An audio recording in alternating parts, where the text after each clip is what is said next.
Hello. Welcome to another live episode on Wednesday night of the O&G StrikeZone right here on the Black College Sports Network. Bryan Fulford, Kelvin Rozier, Marcus Green. Good to have everybody on with you tonight. Fellas, what's good? How you guys doing? All right, man. Doing well, man. What about you? I see you with the little schoolboy haircut. First day of school. First trip to Southern. Got earrings in? They're in the bag. They're in the bag. they on the trip. Headphones are covering up. Yeah. They on the trip. They'll be on the trip. Gotta go. Gotta take. All right. Look out, Baton Rouge. Well, exactly. Look out, Baton Rouge. What's going on with you, Marcus? I'm doing good. Yeah, everything's going well.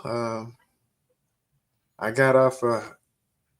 Got a win this weekend. I know y'all probably saw my text this week over halftime, so I'm glad. Glad everything turned out all right. I was like, oh, yeah, everything's good. Yeah, no need to worry and panic. Just sitting here trying to get the last little info tweet out, and for whatever reason, I cannot find that show info. But hey, while I try to figure that out here, here we go. My Wi-Fi connections again. Hopefully, we'll have a good steady stream today, and hopefully, Bright House isn't acting up too bad on me. So the power of the tongue, we speaking it into existence. That's right. Yeah. You know what? I wonder if I got too many, I'm sitting here, it's the start of the NBA season.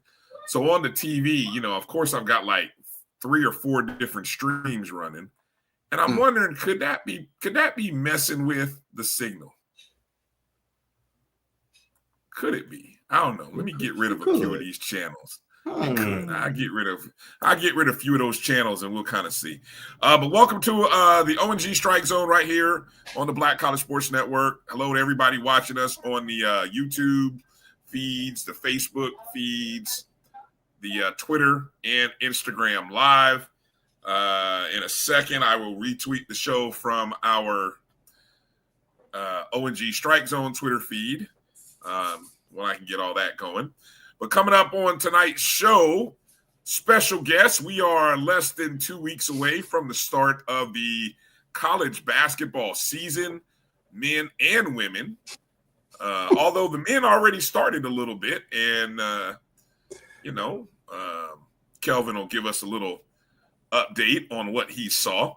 But Coach Pressure is coming on the show at the bottom of the hour. Coach Bridgette Gordon, Hall of Famer, Coach Bridgette Gordon. Let me put some respect on my coach's name.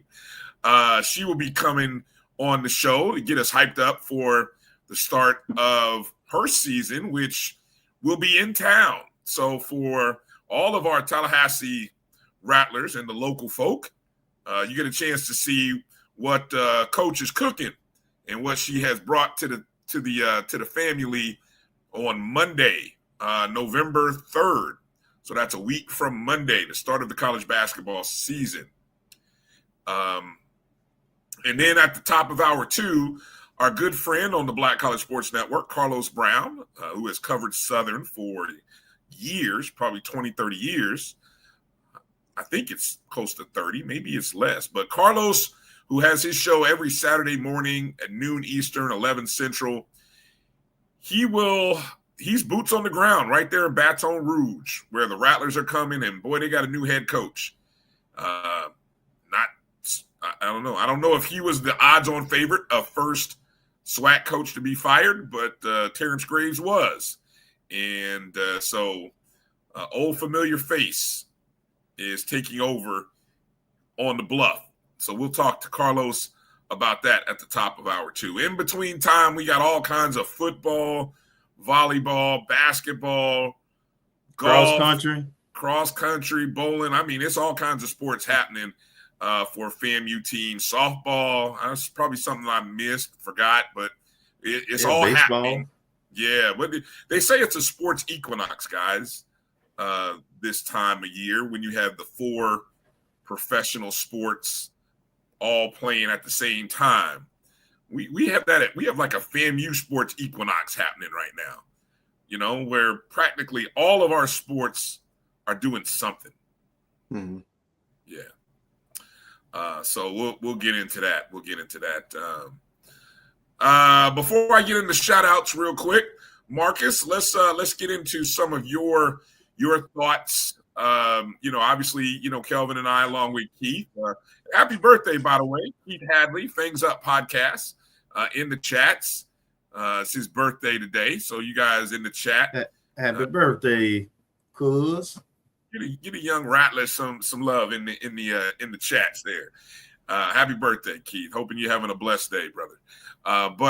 So Monday Night Review happened. We had a chance to kind of talk a little bit longer version than we originally planned, but I think we hit on a lot of good things. What's your takeaways, Marcus, from the Saturday's homecoming win against Alcorn State? Well, I did get a chance to review it or look at the show, and I agree with a lot of the points that you guys made. That, I guess one of my frustrations in the first half was not finishing drives. And even, the text I sent y'all at halftime, I was like, man, why do we look so hapless? And I was like, we had a chance to jump on them early, demoralize them, and we had 2 field goals. So we drove the ball. So we were getting a lot of yards between the 20s, but just couldn't finish anything out. And that was really frustrating, but glad that things turned out for the good. And it just seemed a lot closer than what it probably should have been or could have been. If drives would have been finished, if things would have been tightened up on special teams. So it could have been, I guess, what we come to expect during homecoming, a nice cushion instead of, something that was nip and tuck until, the final victory formation in the last couple minutes. Okay. I mean, do you come away feeling encouraged? What emotionally? What are your thoughts? Because I'm encouraged by the win. It started, being down 14-9 at halftime. I was like, what is going on here? I mean, it shouldn't. I did not expect that. They did have a good showing in terms of stopping the run game because I was a little worried about that. So they had a good showing there. But in terms of the output from the offensive standpoint as it relates to scoring points and not, faltering in the red zone, I was a little frustrated with that. But yeah, I'm encouraged. Now, I also note, I don't know, Kelvin's mentioned it before, in terms of the competition. I mean, if you just look at current year records, regardless of, being in the conference, we're playing Alcorn, who is bringing up the rear or close to the rear. And we're facing an always tough Southern team, but so far this season, they haven't been as productive as they expect and are probably considered part of the lower tier as well. So their conference wins, I'm curious to see how much. Hopefully it'll build confidence, but it'll be curious to see how can I say it? These are good confidence building games. I'll put it to you like that. Okay. All right. Coming up into November 1st. You're holding your words there, Marcus. Come on now. We don't do that on these parts. Let it fly. Let it rip. Be like Kelvin said, don't duck no smoke.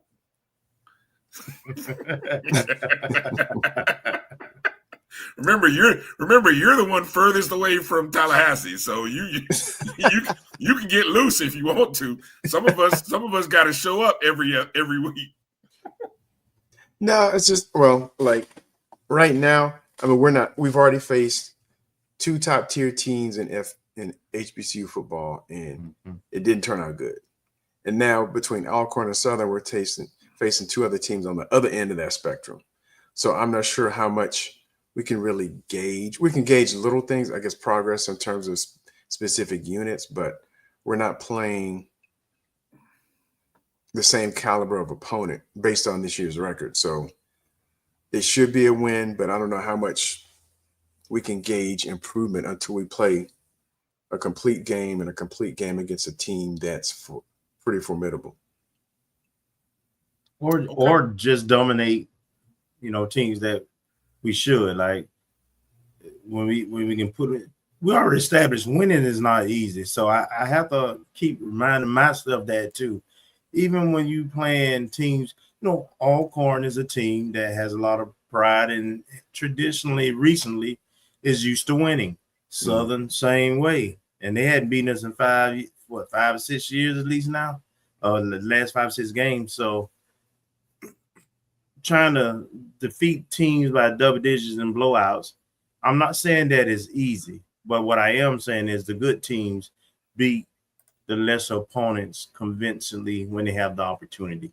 Mm-hmm. And I sense that's part of Marcus' hesitation. It is because right I would have expected. We got out to a 6-0 lead, but it could have easily been 14-0. And given the crowd, given the anticipation, given the build-up, in terms of the offensive output, I didn't have preconceived notions going in, but when the drive started moving, I expected to get in the end zone.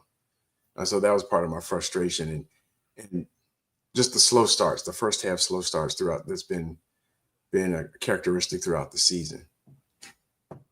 And so that always opens the door for something to happen. And we saw what happens when the door got kicked in versus NC Central and Alabama State. Well, and I know we'll get to the game shortly, but I just want to throw this little tease out there right now. I believe this Southern game is probably it's a lot more interesting than the team's record. This is a very intriguing matchup now for multiple reasons, some known and some unknown. Yep, and Southern's always tough. So, all right. Well, we'll get more into the analysis of the Southern game coming up in hour 2. But let me take a few minutes here in the opening segment to give a shout out to everybody who took a second to pop in early. And, always we like to do our shout outs early here in the opening segment when we can. What up, Bull? Bull being the first show host participant to jump in the chat.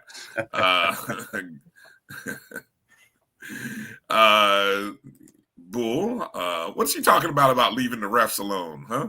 The refs have been messing over us for a minute. But anyway, Edwin Moore. All right, Edwin, we coming for y'all. We coming, Edwin. We coming to the Bluff. I want, hey, Edwin, how you feeling, man? Mr. Instigator. Now that this change didn't happen, has it reinvigorated you? Good question. Is Fred McNair the man of the future, or does he want the national search committee firm to happen? Shout out to Ashton. What up, Ashton? Good to see you, man. Ken, Alice, family. What up? B Starks in the A. What up, B? How you doing? Good to see you. Thanks for being a JBN subscriber. Jimmy Mack in the house. Let's what's Jimmy? Huh? What? Okay. All right. Good to see you, Jimmy. I don't know what Jimmy's talking about, but okay. Emmett Jones, good evening. How you doing? Erie Young checking in from the Carolinas. Good to see you and meet you and the family this weekend. Absolutely. At the tailgate. Yeah. Glad to, and hey, shout out to everybody who came by, shouted us out, saw us during the homecoming. Yeah, quite a few people. We appreciate and love everybody.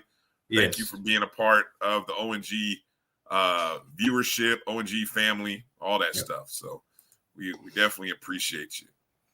Mary 305. Hey, Auntie. Thanks for being a JBN subscriber. Appreciate you.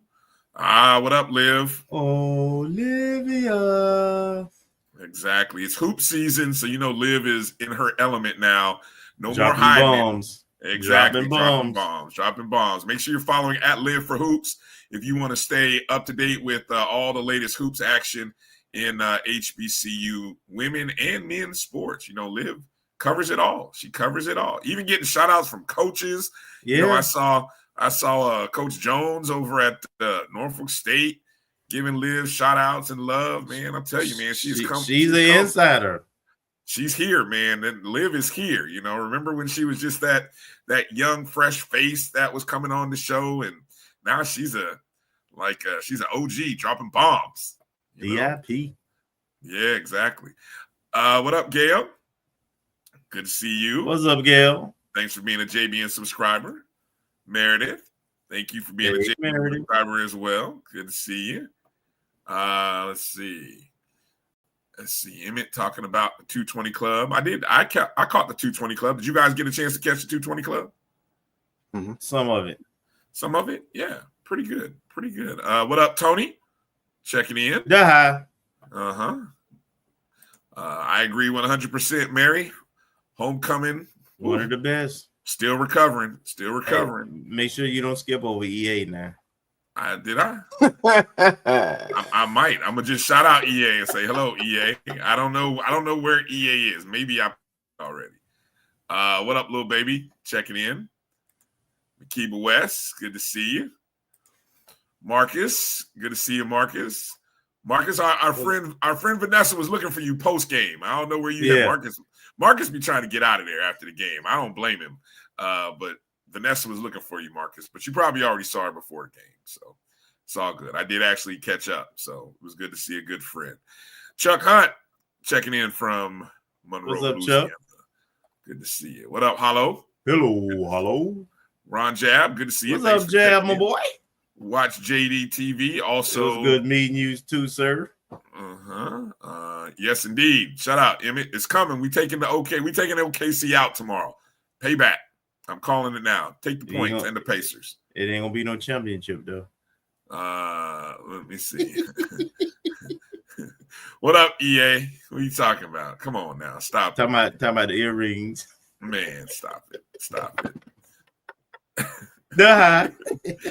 Checking in, Keith. Good to see you, Keith. Man, what's up, good? Exactly. NBA on NBC is back, man. That's good stuff. Good stuff, man. Again, shout out to Keith, Thanks Up Podcast.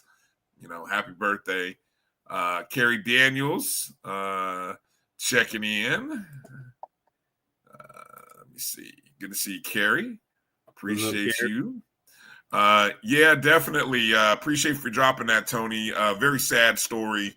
Yeah. The young lady, Kari Wilcott, a recent grad, summer 25. Don't know all the details, but just, of course, seeing the info dropped from the university and then in some other chat rooms. So keep the Wilcott family in your prayers. You know, a young lady didn't even get a chance to enjoy the alumni life. Right. But yeah, keep her and her family in your thoughts and prayers, if you would. Thank you for bringing that up, Tony.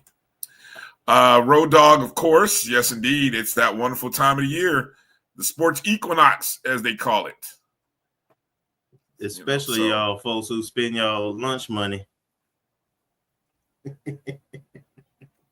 Moving on.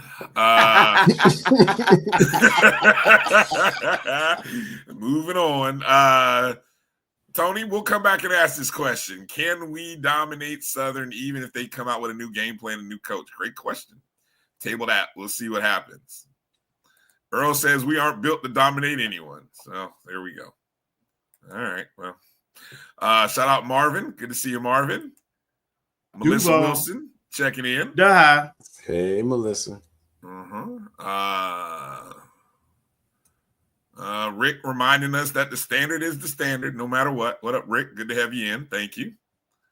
Sweet checking in. Rick was on Jefferson. Hey, Rick was on Bryan at the tailgate.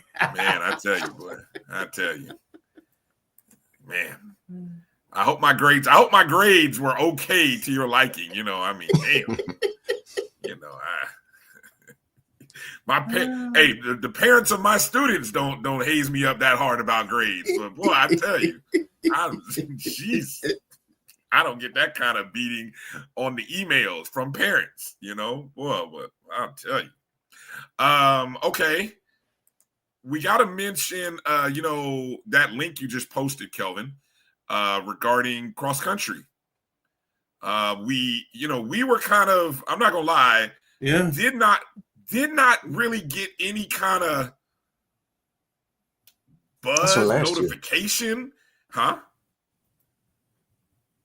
Yeah, last year. No, it's not. Is it? Double check before I say what I'm about to say. Are you sure that's last year? I thought that was this year. The link it is. Oh, it is last year. Okay. All right.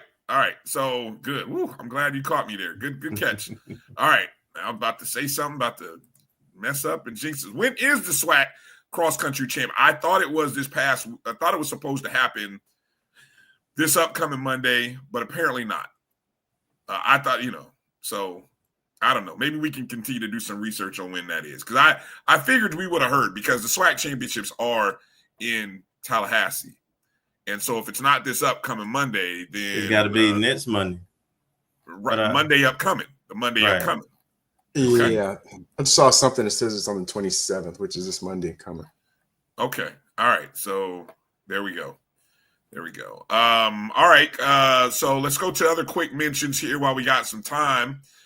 We got some news coming from FAMU Golf as our championship golf program competing at the Xavier Invitational. 3 rounds of competition this week. The Rattlers finished tied for 6th at that Invitational. Led by standout play from Miguel Elias and I'm just going to call him P. Viboon. That is short for P. Diddy. No, let's not do that. Let's not do the young fella like that. We just go P. Viboon. P. Viboon. Let's keep it like that. They posted a total team score plus 55, tying with Morehead State, and just a few strokes shy of the top 5 finish. Ilias led the Rattlers, finishing plus 6 over the weekend, which cracked the top 10 individually.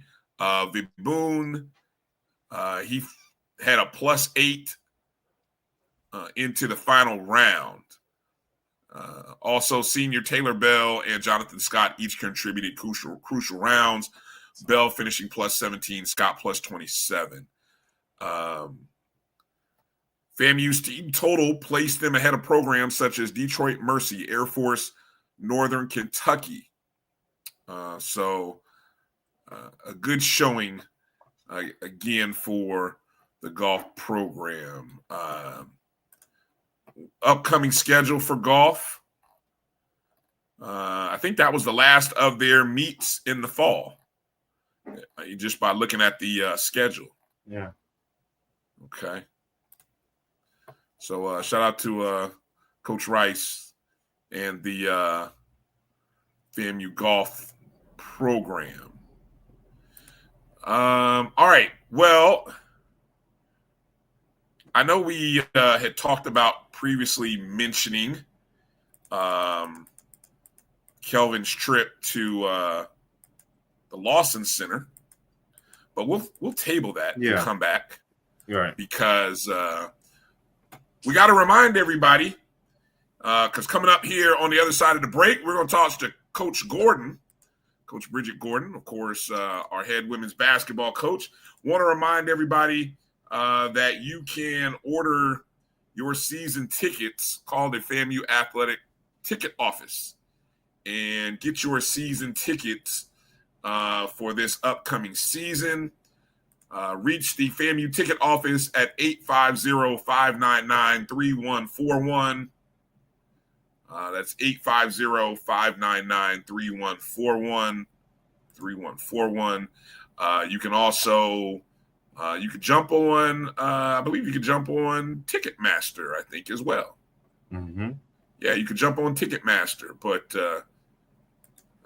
and it's an outstanding schedule. Again, we'll talk to Coach here in a second about the schedule, but again, during the conference season, they are rolling with the women's game playing on Thursday nights by themselves, and then they will be part of a men-women's doubleheader on Saturdays, and then, of course, the men will play solo on Mondays. So we'll talk to Coach about this schedule, this team, get a chance to get her impressions of the Hoops on the Hill event. And, that was a good event. It seemed like it was a good event. So we'll talk to her about that. But let's get ready to take our first break and come back with Coach Bridgette Gordon on the other side. You are watching the O&G Strike Zone right here on the Black College Sports Network. We'll be back in just a moment.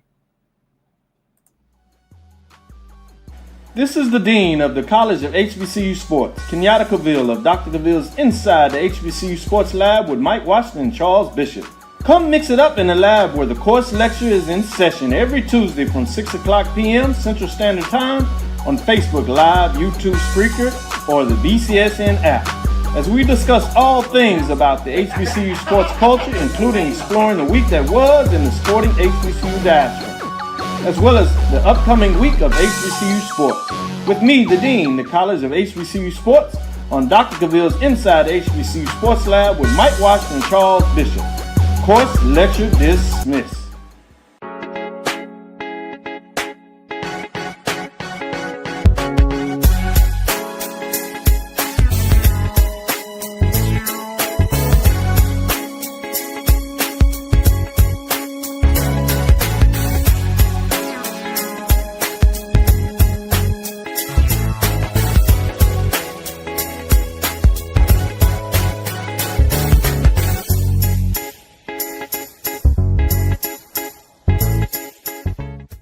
It's never too early to plant the seed, to share the tradition, and instill a sense of pride in your HBCU with your little ones. HBCU Pride and Joy Children's Boutique helps you share your school spirit with a wide selection of adorable kids apparel and accessories officially licensed from your favorite HBCU. Visit hbcupridejoy.com and follow us on all social media at HBCU Pride Joy on Facebook and Twitter. For over 30 years, HBCU Image has been more than just an apparel store. We've been a movement, a statement, a legacy. We celebrate the pride, the purpose, and the culture that make historically black colleges and universities legendary. Whether you're a student or a lifelong supporter, our gear lets you wear your HBCU story with confidence and style. Because when you wear HBCU Image, you're not just wearing clothes. You're wearing culture. You're wearing pride. You're wearing purpose. HBCU. College football fans, the Cricket Celebration Bowl is celebrating 10 years of crowning an HBCU national champion. A champion will rise at Mercedes-Benz Stadium on December 13th as the MEAC and SWAC champions clash in Atlanta. Join us for championship football, interactive fan experiences, and iconic marching bands. It's an HBCU family reunion that you don't want to miss. See who will be crowned the next HBCU national champion. For event and ticket information, visit thecelebrationbowl.com.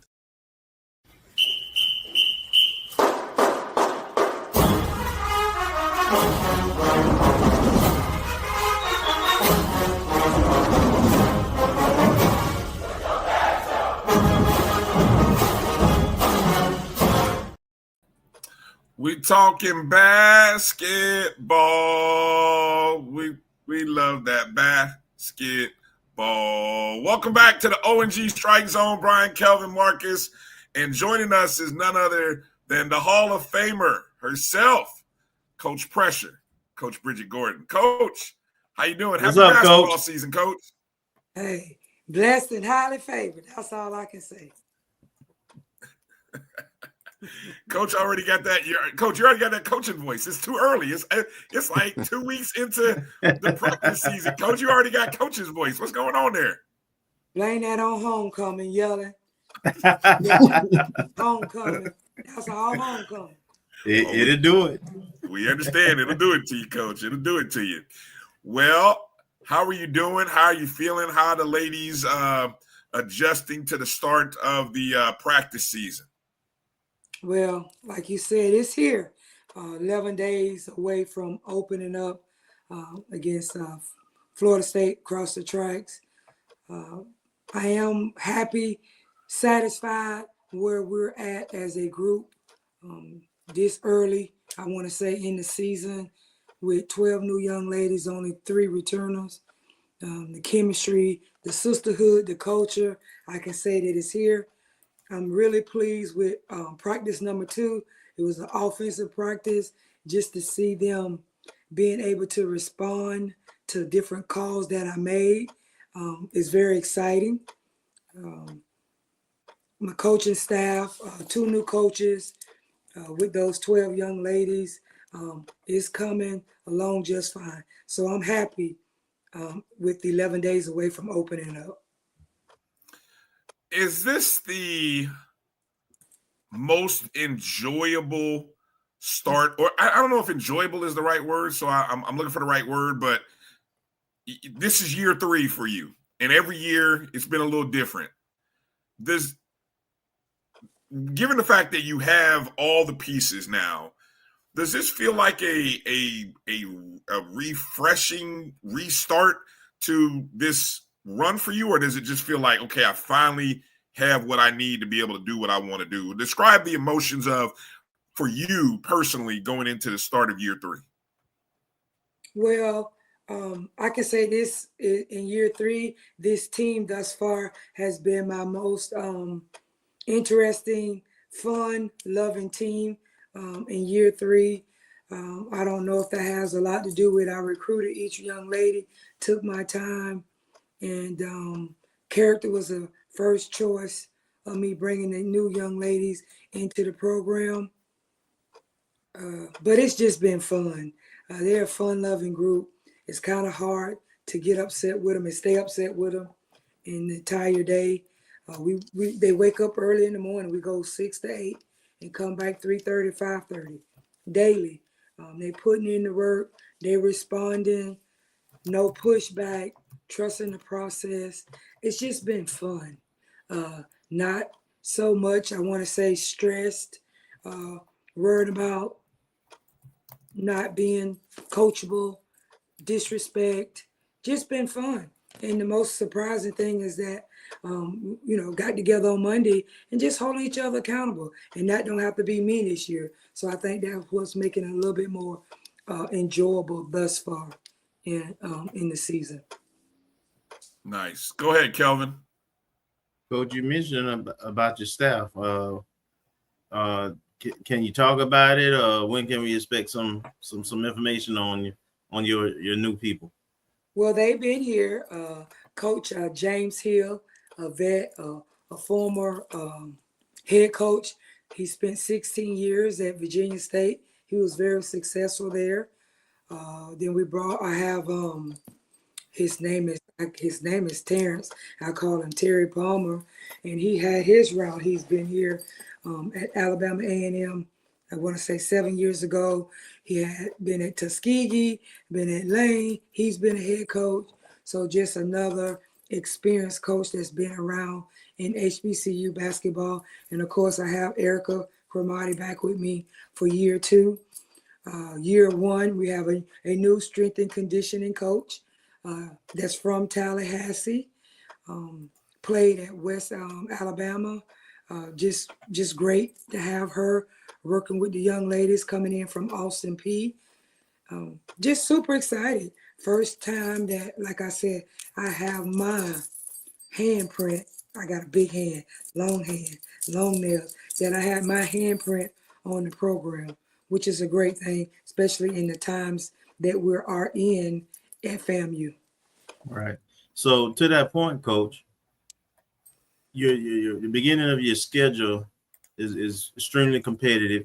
You talked about the new pieces, both from a team standpoint as well as a coaching standpoint.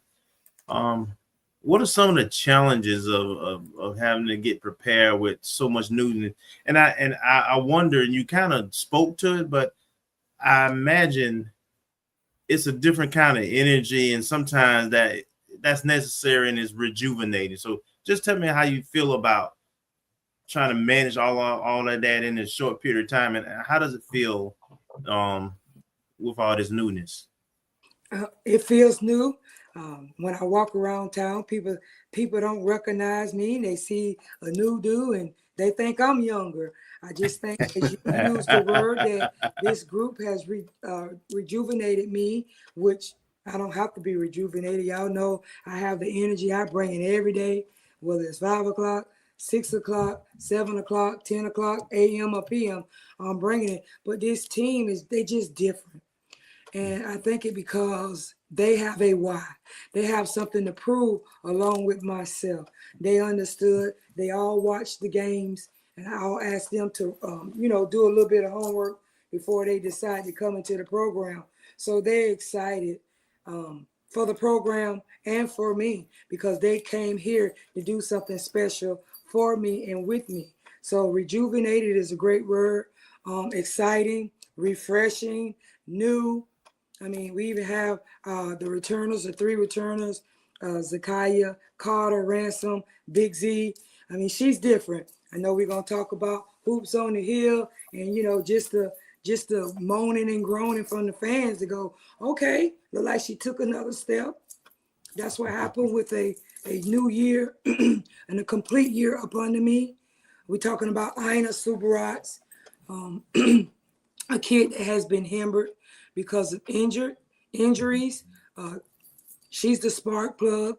She's rejuvenated, and then little mama, I don't have 1, 2, I have 3 point guards this year that are at their natural position.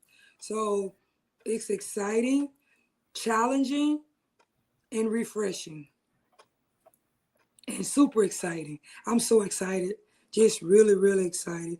Like I said, they are a fun group of young ladies. And let's not forget, with all that being said, our cumulative GPA is a 3.39. So I'm super, super excited about the student athletes that I have in my program.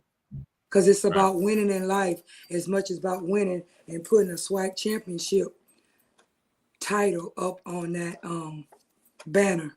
And I like to add, this year, conference championship is going to be that much greater with all 12 teams qualifying to go to the tournament. So winning the conference is going to speak volume this year.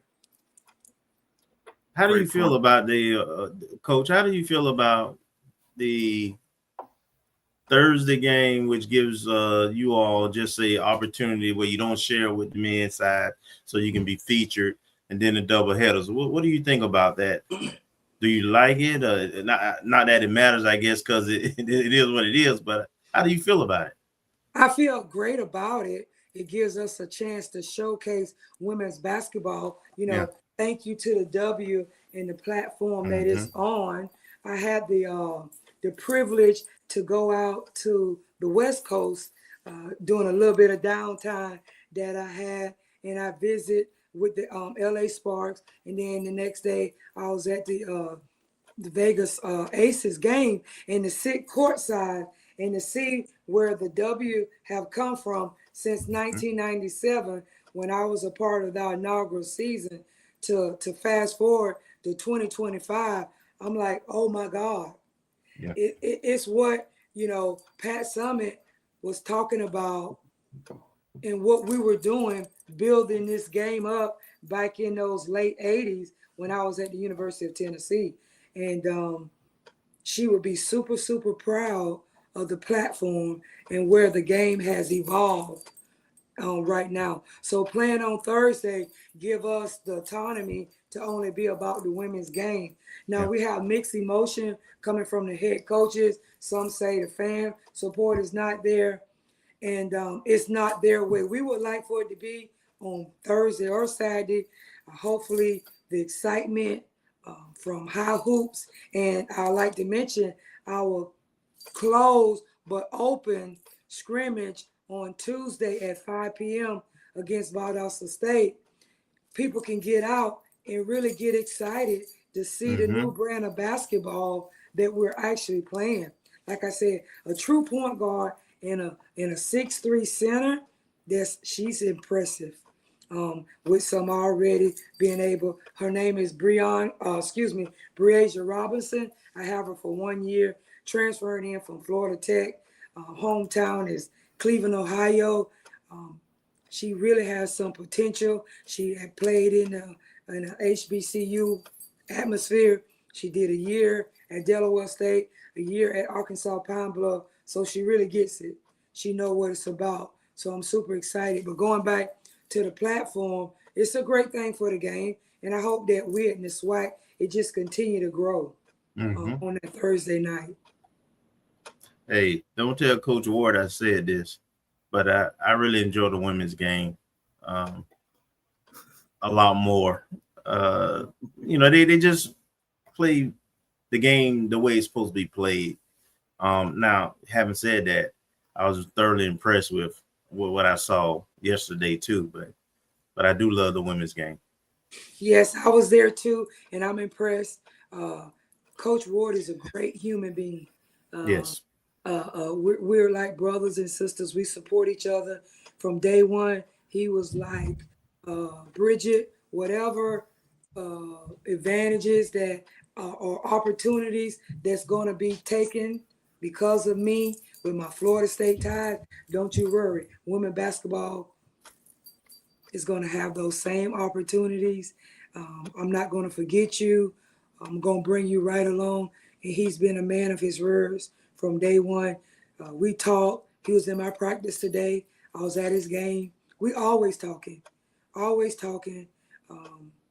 Just like a big brother. And he understands it. He's a fan too. We were just in the room talking about it the other day, and I was just chit-chatting about some things that I have brought from the great, I want to say the cultivating relationships that I've had now in year 3 and the investment that alums is investing in women's basketball and donating money to the foundation.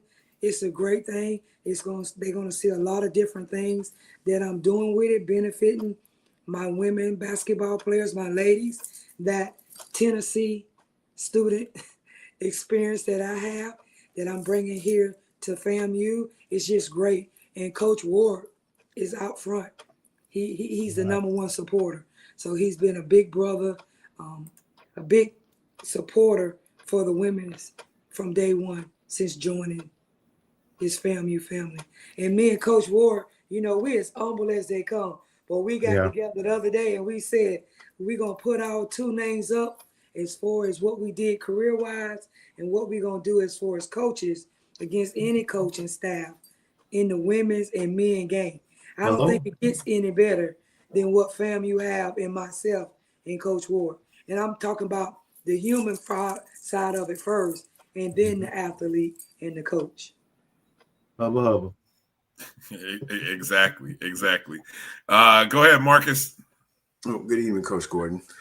Good evening. I guess my question is this. Can you speak on the talent and the depth that you brought in with this year's student athletes and how it addresses or is going to address some of the improvements that you saw needed to be made compared to last year's team? And I guess most things are the late game faltering in some of those games near the end of the season.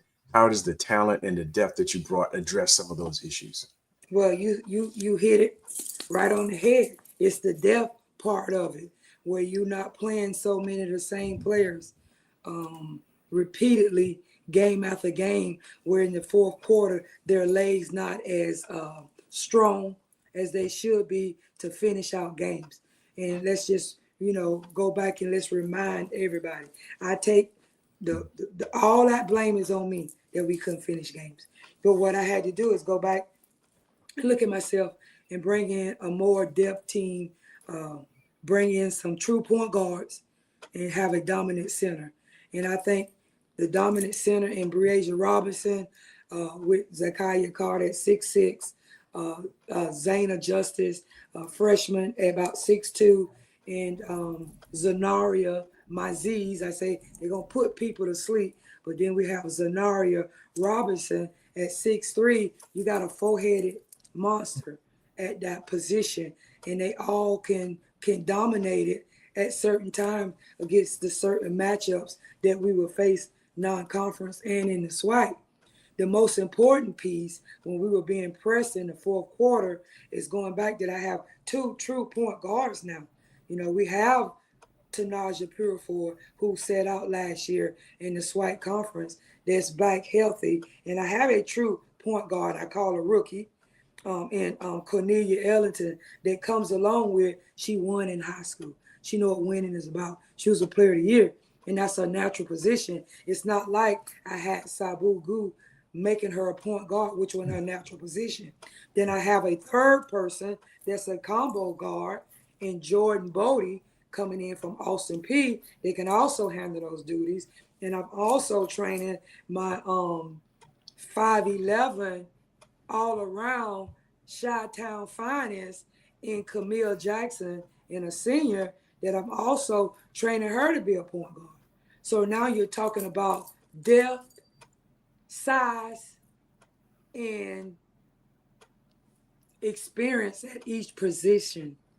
And that's the great thing that we're bringing back this year, and a different hunger, and a different sense of urgency, and a different sense of sisterhood. I can truly say in year 3 that I preached it so much in this recruiting class that I brought in, 12 of them. They understand the assignment.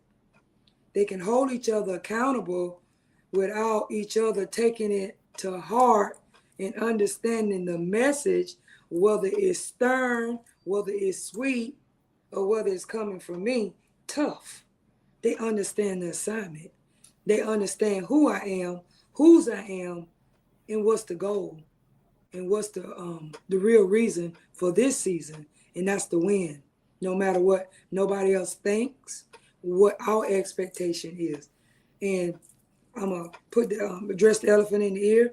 Being preseason ranked 8, you know, it would have got up under my skin year 1, year 2 in a different way that it's getting up under my skin in year 3. Because me as a player, my respect was never demanded, it was earned. So everybody say that we 8, we just going to go back and work because it's not demanded. We're going to earn the respect the right way on and off the basketball court.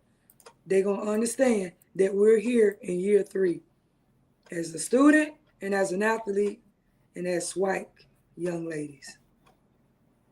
Thank you, Coach Gordon. Mm-hmm. Coach, I saw somebody had asked in the chat about the shooters. You mentioned having the point guards. You mentioned having the bigs inside. Now, you talked earlier. Remember, we talked to you earlier about the shooters. Let people know who those people are again. Those young ladies are. You've told us before, but just, you know, obviously people jump in, and we're fortunate to have you on so many different times. But remind people how confident you're feeling about the shooting this year. We got 3 knockdown shooters that have the green light. And if you were at the hoops on the hill, that was demonstrated that we had 3 pure shooters. I mean, just shooters, and they know they have the green light. Whenever they touch it, they can shoot it. And that's with Aina Subarats as a senior. We have April Hooks, a transfer, red-shirted sophomore, transfer from Alabama State, that coming off of ACL, and that she tore ACL last September. She's coming around. And we have a true freshman, Nia Rose, coming from Louisville, Kentucky. And they are pure shooters. And somebody I'm saying, oh, shoot the ball. No, they're shooters. With the ability of other Cornelia Ellington, she can shoot the 3. She can shoot the mid-range. We're talking about Jordan Bodie as a combo guard. She can shoot it. We're talking about Cheyenne McCarthy. I might need to give her the green light. She can knock it down too, and she's coming from a winning program. She was a state champion and a 3-time runner-up at Waikava over out of Orlando. So we have some shooters, knockdown shooters, and we have some people that just know how to score within the system. But my 3 shooters are the 3 young ladies I just spoke about. For people who might be listening to you as you hear and you've talked and you're praising your depth, I kind of know this answer, but I want you to let people know. How do you find minutes for all of these people, all of these young ladies, and where do they earn their minutes? And I like to use the word that trust with you in order to get those minutes. Fill people in on how that works for you. Well, I'm Coach Pressure, and everything that I do, every championship team that I've been a part of, from the Olympics to the two-time gold medal, the two-time NCAA champion, to the 8-time Italian championship, what you do is that your minutes are earned in practice. You don't just turn the light switch on when it comes to game. Your trust and everything is earned in practice. And I just spoke of that today. It's 15 players. I'm not obligated to play you because you're a part of the team. You're obligated to make me play you by working hard in practice, day in and day out, getting 1% better. That's all I ask. And that's where it's earned at, because I'm going to take a page out of Pat Summitt's book.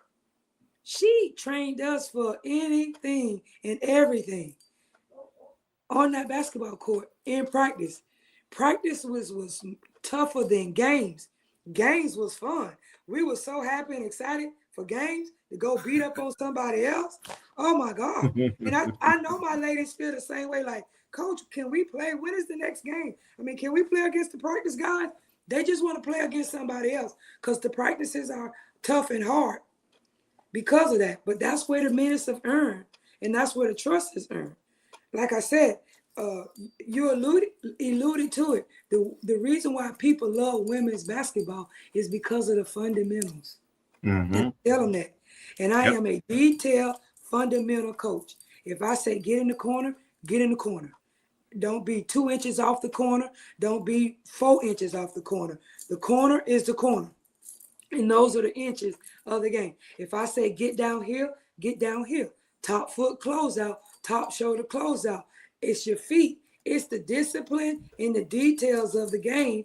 And that's where you earn my trust. Once again, in practice, I am a very detailed, fundamental, break it down, still at 58, bad knees, no cartilage, get out there and demonstrate exactly how I want it done. No questions asked. Can get out there, talk them through it, run them through it, show them through it, and they get it. And that's what it's all about, the basic fundamentals of the game. It's not about, I told them you need one go-to and a counter. That's it, a go-to and a counter. Go-to move and a counter. Now, if you all that, you really don't supposed to be on my level. You're on the Yukons and the South Carolina and the Tennessee if you got more tricks in your bag. But at my level, you need a go-to and a counter. And you just need to have a heart and a dog mentality on defense, and we could be very successful. But everything you just said is earned in practice. And if we're running and jumping and pressing and putting pressure on them, offensively and defensively, I can find minutes for everybody, because everybody should be able to go 4 minutes. And it's like back in the days, we in there, we playing wrestling. We got a tag team. I'm coming out, I done did my work, I'm tagging, and you going in. And my key and my point is that once I go to the bench, there should not be no letdown. My starters are starting off the game because that's the chemistry in the gel to get us off to a great start. And the people coming in off the bench just should not even be even, but take it to another level, because they had the opportunity to sit and watch and study the game. So when they get in the game, they should know where to get their shots, who's getting the most shots from the opposing team, how they can box out, how they can run, how they can defend. So they should be observing on the bench. That's my expectation, and how we should be successful this year, and with dividing minutes. Well, it might not be a game that everybody may not be able to get to play, but that's determined that the opportunity comes from practice. Which one of your teams in your playing career was like that, where you guys had that tag team mentality, and it's like when you come off the bench, it was like, boom, let's go. And then the energy just stayed. Which one? I know you play on some great teams, so you could probably throw about a bunch of them. But what's the one that comes to memory where it was like fun? Where you whether you started or came off the bench, it was like, you coming in and you're going to play them 4 or 5 minutes. And the level is just going to be here for everybody. Well, it was a lot of times at Tennessee because, it's like us playing the Florida States and everything now, but the parity wasn't there in the women's game. So it was fun times a lot when we would play some of those teams for the guaranteed money. And I knew that I was probably going to get 12, 14 minutes. Boy, I went out there and I did what I had to do, put ice on my legs and just enjoy watching my teammates that had worked so hard get the opportunity to play in front of those crowds, 12,000, screaming Lady Vol fans. But when I go back and look at it, it had to be my senior year when we were just dominating because I had a sour taste in my mouth where we got to the Final Four, but we didn't finish what we did in 87. So in 89, and that was my last year, I wanted the icing on the cake. So it was plenty of times where I knew that I was going so hard, but we also had that freshman class that came in that could come in and just replace us and kind of not lose where we were at. Then the other team I think about was my Olympic team. Ooh, that 88 Olympic team, because I was a sixth man, and I was coming in, and I averaged 20. And some of the starters, I was the third leading scorer coming off the bench. So that was another team that we just had some fun beating up on the other countries. And I think about my Italian championship days, though they were fun too. Even though my freshman year, I would tell my ladies, because we just wanted to win. It didn't matter what cost. We just wanted to win because Summit had whooped our butts in the preseason and even in the initial start of the season. I remember if Summit would get mad at me and I'm on the bench because I was a hothead. You didn't want to talk no trash because, baby, I would talk trash and back it up. So I got in a talking trash game, and she put me on the bench. She pulled me out the game because I was talking trash. And the ladies was like, they were looking at like, okay, Pat, when you going to put Bridge back in the game? Okay, the message has been received. She ready because they didn't want to lose. And they know in order for us to win, I needed to be in the game. So that's the same mentality that I'm telling my young ladies to have. We don't need to be jealous of one another.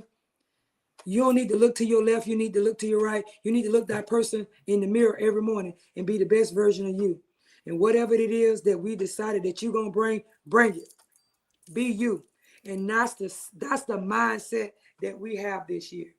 We ain't worried about what the next person, not even our next sister, doing. I'm going to be the best rebounder.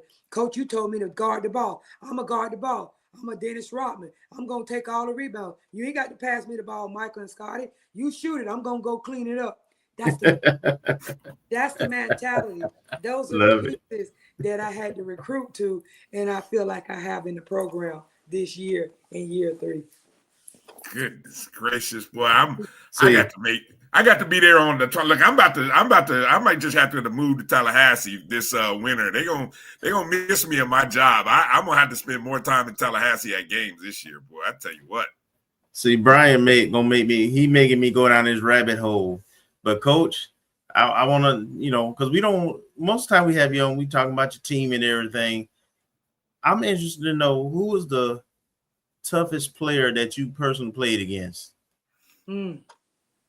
That's tough because, I spent all those years overseas winning Italian championships. So, I played against Hortensia, who a lot of people might not know, the great Brazilian player, right?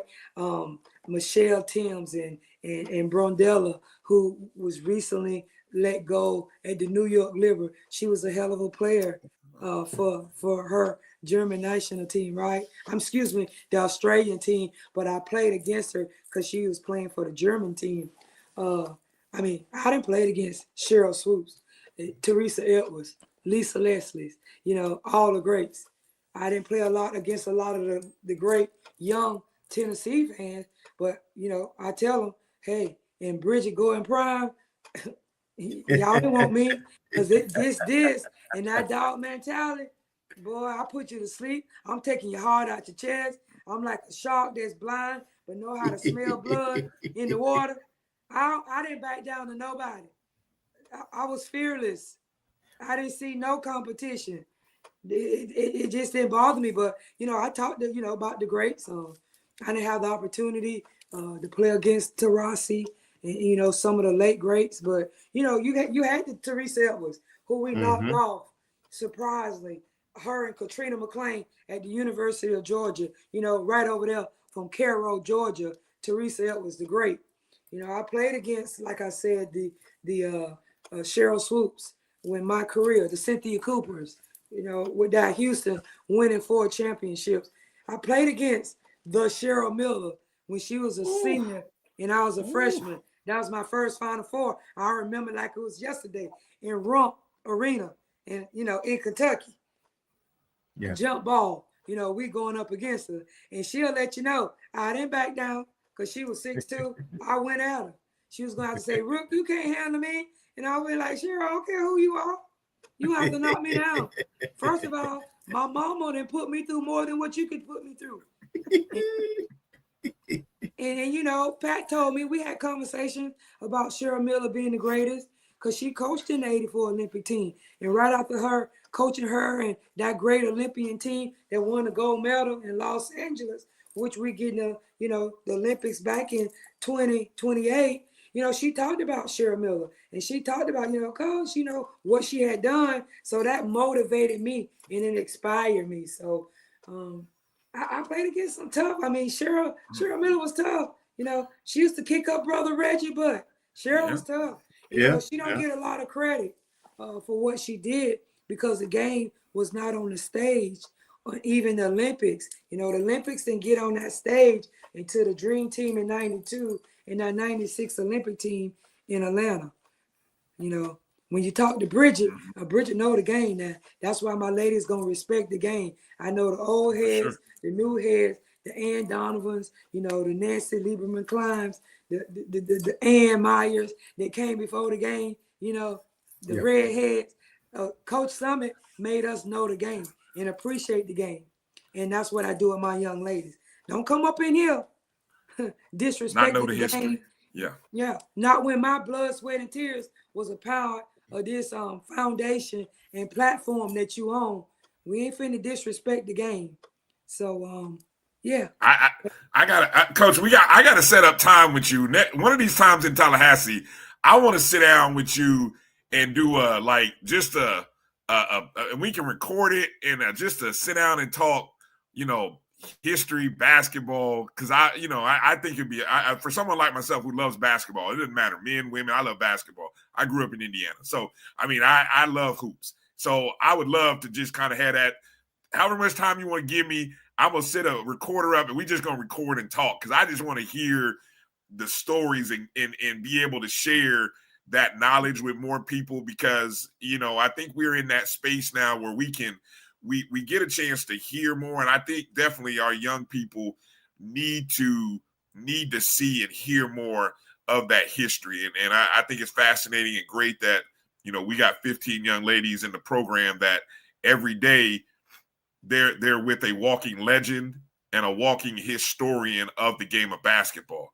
And I that's awesome. And I know there's a lot of hoop heads that are in the chats, and I know they're loving all of this. And I know we got to have more than just our little time here to be able to get through all of the stuff that you got in your bag, for sure.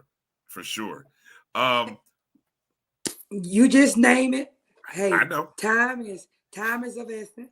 I'm here. I'm not going nowhere, and it's due time to talk the game, to know the game, and like people say, you can pick my brains, but I'm so proud of the women game, and I tell my young ladies all the time, yes, it's about the pay and way women should be paid, way the men pay is. I'm an advocate for that also, but that's not why I do it. What I do. I'm giving back because I didn't have somebody like me that looked like me as a woman, walk, talk, comb their hair like me. I used to watch the Michael Jordans, right? Go back and study Syracuse in that matchup zone. Go watch John Thompson with the towel over his shoulder, watching Georgetown. Watch Dr. J in the 76ers play. Those were my role models. Those was all men. They were not women. And then the women that we did have was not women of color. So I'm a proud role model. I'm a proud trailblazer. I'm a proud, advocate for the game. And we can talk for days. And I tell my young ladies this: how many young ladies are fortunate to have me every day teaching you not just basketball, but teaching you life skills? Because I done been there, done that, seen it. Speak Italian fluently, been to Italy, won 8 out of 9 Italian championships, won 2 World Cups, meaning those are national championships over in Europe. So been there, done that. We can talk basketball all day. And you might pick my brains and I'll talk about football. I am a diehard Pittsburgh Steelers fans. We go back from the Lynn Swans, the Terry Bradshaw, the Jack Lambs, the Jack Hams, the Mean Joe Green. We can talk basketball, football, baseball. We can talk whatever you want to talk. I got you. Let's take a look at the schedule, folks. And again, reminder, make sure to get those season tickets. Make sure you're calling the FAMU ticket office, 850-599-3141, or you can go to Ticketmaster. Of course, starting off, as you already mentioned this, there is an exhibition game. Any Rattler Nation, you can go see sort of like the sneak preview of this team on Tuesday, October 28th, 5 p.m. in the Lawson Center. We take on Valdosta State. So it's a good opportunity to sort of see a good exhibition game. But as mentioned, we kick off the season a week from Monday. So November 3rd, the start of the college basketball season, right over down the street, down the hill, across the tracks in the Civic Center against Florida State on November 3rd. Do we know the game time on that? Because I don't have it listed yet. Is that going to be a early evening or is it? Yeah, okay, thank you. Mm-hmm. Okay, 7 p.m. is the tip-off. And then the Rattlers, and we just saw our good friend Melissa Wilson. She said the WDC chapter, they're going excited to host as the Rattlers come up to the D.C. area November 8th. We get that's a Saturday. That's the return trip for Howard coming down last year. So we'll be in the Burr taking on them. And then you stay up there on Monday and take on George Mason. The Rattlers return home November 15th against Samford. And then on November 15th, that's a Saturday. And then the weekend of the Classic. Mm-hmm. So for everybody who's in town in Orlando, I'm looking forward to this one personally. Over at UCF, November 21st. That's a Friday. So it's sort of you can start the weekend off watching the hoops. What do you like most about the non-conference schedule, Coach? Once again, the preparation, because the ultimate goal is to win the SWAC conference in the tournament, and just to see how we're going to measure up in year 3. I'm just excited because I feel like the young ladies and the pieces that we brought in is going to give us that opportunity to compete in every game this year. We mix it up a little bit as we continue. On that Tuesday, we go to play Mercer. We got South Alabama on November the 30th. We come back on December the 2nd and play a JU. We take a break for final exams. Then we go down to Gainesville and play the Gators again. We come back on the 21st and have that return game against West Georgia. So it's kind of like a get back. We just want to measure. And I spoke about it at the SWAC Media Day. I really feel like even though it's tough, that we have a chance to come out with a winning percentage. I just really do. I'm just believing in the young ladies and the system and everything that I've implemented in year 3. And those are the expectations. Those are the standards that I'm putting on this team. There's no pressure. We work hard every day. and praying that we can stay healthy. That's the number one key to success, is being healthy. So I'm praying and trying to cover off that we can stay healthy. And I really, truly believe we can compete and be in every game that we play. We did that last year with less. So I think that this year with the talent, because the women game is there. I'm not saying we the powerhouse, but we have the opportunity to get out and just, sneak up on a lot of people, surprise a lot of people. But once again, Bridgette don't brag about it. Respect is not demanded, it's earned. But I think we have a tough, but I like our non-conference games to prepare us to do something that we want to do this year. And I really feel like this is the year that we can do something special. And that's what I'm banking on, this non-conference. And the other thing is that, this non-conference bring money into FAMU athletic department as a whole. So the cross-country rival with Florida State, the UCF Friday game in the Classic, even the George Mason game, even the Mercer game, even the South Alabama game, and yes, the Gators game, we're bringing money in, the revenue in to the FAMU athletic department. So we also playing a part in that role of bringing in money to help all the other non-revenue sports. And just to educate the viewers and the fans out there, men and women basketball and football are deemed as the revenue sports. The other 11 sports are deemed as non-revenue. So us three sports are the main source of bringing in income and revenue to the program and to the athletic department as a whole. Nice. Marcus, Kelvin, you got any other questions there for Coach here? No, Coach, I'm looking forward to it. I'll definitely be at all the home games. I'm gonna try to make some of these road trips too. And I wish you nothing but good luck. And I'm excited to see this season get started. Okay, I thank you all, and I'm excited. And if you get a chance to peek in on Tuesday, like you did the men, I think I'll be there, Coach. Count on it. You might like what you see, and hey, you can call me up. Coach, everybody have my digits. I'm not that coach. I like to I'm a hands-on. I don't hide. I don't duck. I don't dodge. I know Liv is on there. I look forward to seeing a great alum, and like you said, go follow. Sometimes she take a lot of heat and hit. Hey, respect is earned. Like she said, respect is earned, and she's earned the respect. She is who she is, and she's definitely a FAMU alum. So, Liz, I do have a gift for you.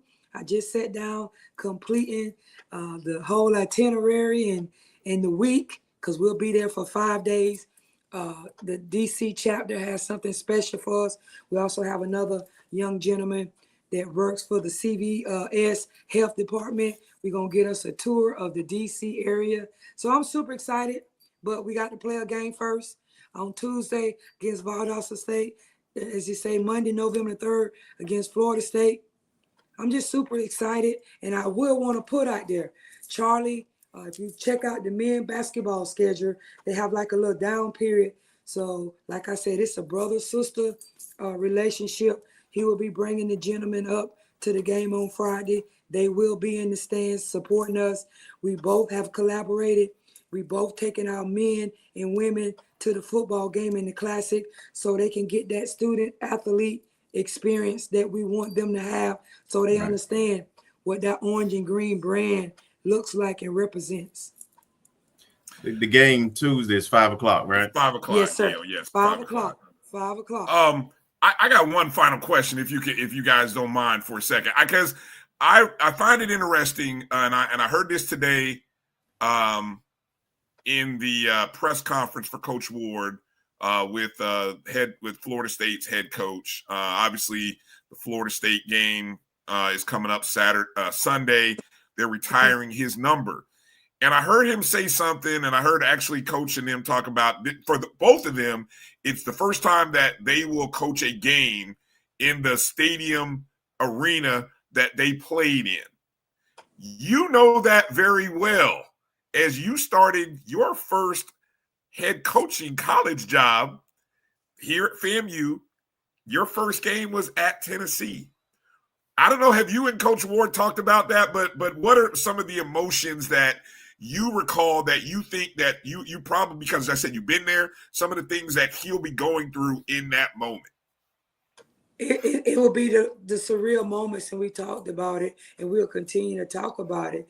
You know, walking in the arena with your jersey hanging, I never envisioned coming in and as a coach. So the emotions are at a high. With me, you know, with the late great Pat Summitt, walking past that chair, a seat that was so very common and known to me for those 4 years, you just can't explain the emotion. But the most important part was to put some young ladies out there that could compete. And when I said we competed for a first-year head coach for a team that she did not recruit, to put them together and to compete, those were the everlasting memories that I will have, that a team was out there going punch for punch for a Lady Vol team. But just to be back in that arena and hear the roars and the chants of Bridgette Gordon, it bringing tears to my eyes now. I'm wepping up because it's no feeling like that. You can't make this up. You cannot make it up. Right. You cannot make that up. And oh, what a feeling to hear Rocky talk as you walking in as an opponent. I just tell you, it's nothing like good old Rocky talk to hear that song. And I like to say, if you know, in closing, that was very smart of Florida State. They're very smart. Mm-hmm. You know, to retire Coach jersey in an exhibition game. That arena gonna be sold out. I already know that FAMU students and FSU students getting in free. Everybody else gonna be a $10 charge. I'm flipping days off. I was supposed to originally have Saturday off. We're gonna practice on Saturday. We're taking Sunday off, and we will be there to support Coach Ward because he would do the same thing for me. And I'm so happy for him. And if I'm not mistaken, I think the last time they played, I think Coach Ward was a part of that team. He was. Look that up, right? He was. We talked about it. So, what a feeling. The last time what a feeling. You played FAMU, you was a player, and now you're coming back as the coach. You can't make this up. Yeah. You cannot. Ladies and gentlemen, Coach Bridgette Gordon, a.k.a. Coach Pressure. Tuesday, October 28th is your first chance to see what coaches got cooking. The new edition of the Lady Rattlers, 5 p.m. in the Lawson Center. Be there as they take on an exhibition game against Valdosta State. And then on November 3rd, over at the Civic Center, where they will play Florida State. Coach, we love you. We appreciate you. Always a pleasure talking to you. Get some tea and honey for that voice, some hot tea and some honey, and take care of yourself, all right? And we look forward to seeing you down the road, Coach. Like she froze up. Yep. All right. Good stuff. We appreciate Coach Pressure. Let's take a break. Carlos has been dealing with a little computer issue, so that's what kind of gave us the opportunity to go a little longer with Coach Pressure. So as soon as I think Carlos should be ready here pretty soon, but if not, I know we got some other stuff to fill in. So let's take that break. Come back. We'll either have our first conversation with Carlos Brown regarding the Southern FAMU game and what's going on the Bluff, or we'll have some more news and notes. Some more basketball talk, Kelvin says. More basketball talk coming. You're watching the O&G StrikeZone right here on the Black College Sports Network. Hit the thumbs up and the like button if you like that interview with Coach Pressure. We'll be back in just a moment. You're looking for the latest information on Southern University sports, the Southwestern Athletic Conference, and HBCU athletics. There's only one place to go. Tune in to the Carlos Brown Show, exclusively on the Black College Sports Network. Planning an event? From weddings to corporate functions, CMJ Events LLC brings over 15 years of experience to make your vision a reality. Based in Metro Atlanta and serving statewide, even internationally, we provide versatile event planning and authentic catering cuisines tailored to your needs. Whether it's pre-game meals for student athletes, fundraisers, weddings, corporate functions, CMJ Events LLC is your one-stop solution for exceptional service and unforgettable food. Our diverse culinary heritage means we cater to all cultural tastes, dietary needs, and food restrictions, making every meal uniquely yours. Let's make your next event unforgettable. Visit us on all social media at CMJ Events LLC or email us at cmjeventsllc@gmail.com. Also give us a call at 404-664-3882 so that we can start planning now. College football fans, a champion will rise in Atlanta on December 13th. MEAC champion, SWAC champion, the 10th Cricket Celebration Bowl, crowning an HBCU national champion. For event and ticket information, visit thecelebrationbowl.com. Since 2002, Empowerment Resources, Inc., a nonprofit organization, has empowered more than 1,500 youth and adults in Duval and surrounding counties. Through its programs, Journey into Womanhood, Girls Mentoring, Life Skills for Teens, and parenting education coaching. To get involved with programs, volunteer, or donate, visit www.empowermentresourcesinc.org. Follow us on social media, facebook.com/empowerment.resources and instagram.com/empowermentJAX.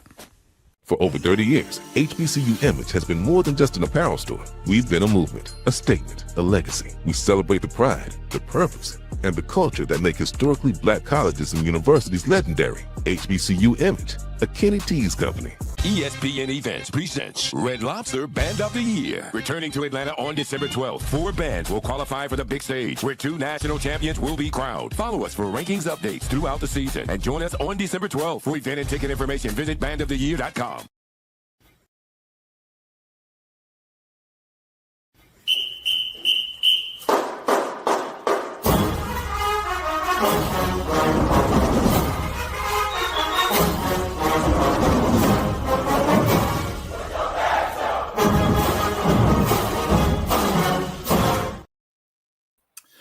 All right, welcome back to the O&G StrikeZone. Bryan, Kelvin, Marcus, Green. Again, got to thank and give some shout out to Coach Pressure, Coach Bridgette Gordon. Looking forward to the season. I appreciate all of you guys in the comments. Great comments. Let me see. Going back through the notes, appreciate you, Melissa Wilson. For the comments, Marvin, Liv. Hold on, got a note here from Liv. Let's see. Liv says, by the way, on November 3rd, there will be 32. Wow, this is the first day of the season. How great is this? First day of the college basketball season. There will be 32 HBCU Division I games being played. That's practically every school. Let me think. There's 21. Almost everybody. Almost everybody. That's almost every school playing practically, at least well over 50%. And she says HBCU NAIA games are starting as early as tomorrow, all official games. I'm telling you, if you're not following at Live for Hoops, you're missing out. Make sure you're following Live for Hoops. Turn your notifications on, because at any point in time, Liv can drop a bomb and, some news that there you go. So yeah, there it is. 19 men, 13 women's teams. I mean, Liv covered this thing like she got a staff. Right? Like she got people who look all this stuff for.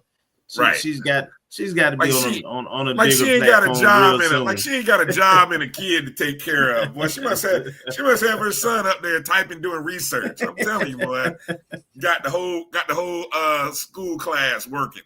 That's awesome, man. That's awesome work, Liv. Way to put in the work. We appreciate you, Liv. Thank you for all you're doing, and your coverage helps us all out in some form or fashion, whether we like covering it or talking about it. All right. While we're waiting on Carlos, I know Carlos has been dealing with some computer issues tonight, but he Are we is sure? working Are on we it. sure that's the case? No, I'm positive. I have been in communication with Carlos. Or he's like Terrence Graves. Wow. Wow, stop it. It's low blow. That's low, Kelvin. That's low, even for you. I couldn't get low. Let me see. Low. I'm sitting here watching these numbers here. It's the first day of the NBA season again for those of us who love this time of the year, the sports equinox, winter chicken dinners. Gotta get some more. Gotta stay on top of things. Here we go. Men's basketball season. The men's basketball schedule, of course, beginning yesterday. Not yesterday, but or was it yesterday? Was it yesterday? Yeah. Mm-hmm. Yeah, it was yesterday. That's what I thought. Yeah. Exhibition game against Edward Waters right there in the Al Lawson Center. Man, what an outstanding performance. Jumped on Edward Waters in the first half, 39-25. Exploded in the second half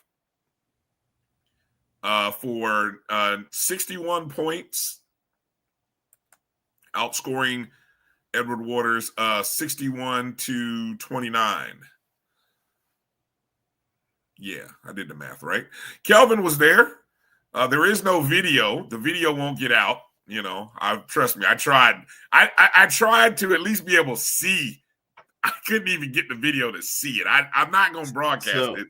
I just wanted to see what I would. But anyway, Kelvin, give us the report of what you saw because you were there. So before I give my observations, I don't want Rally Nation to go crazy, right? There's reason to be optimistic, and I'm gonna be profusely complimentary of what I saw. But don't take it as we going undefeated now.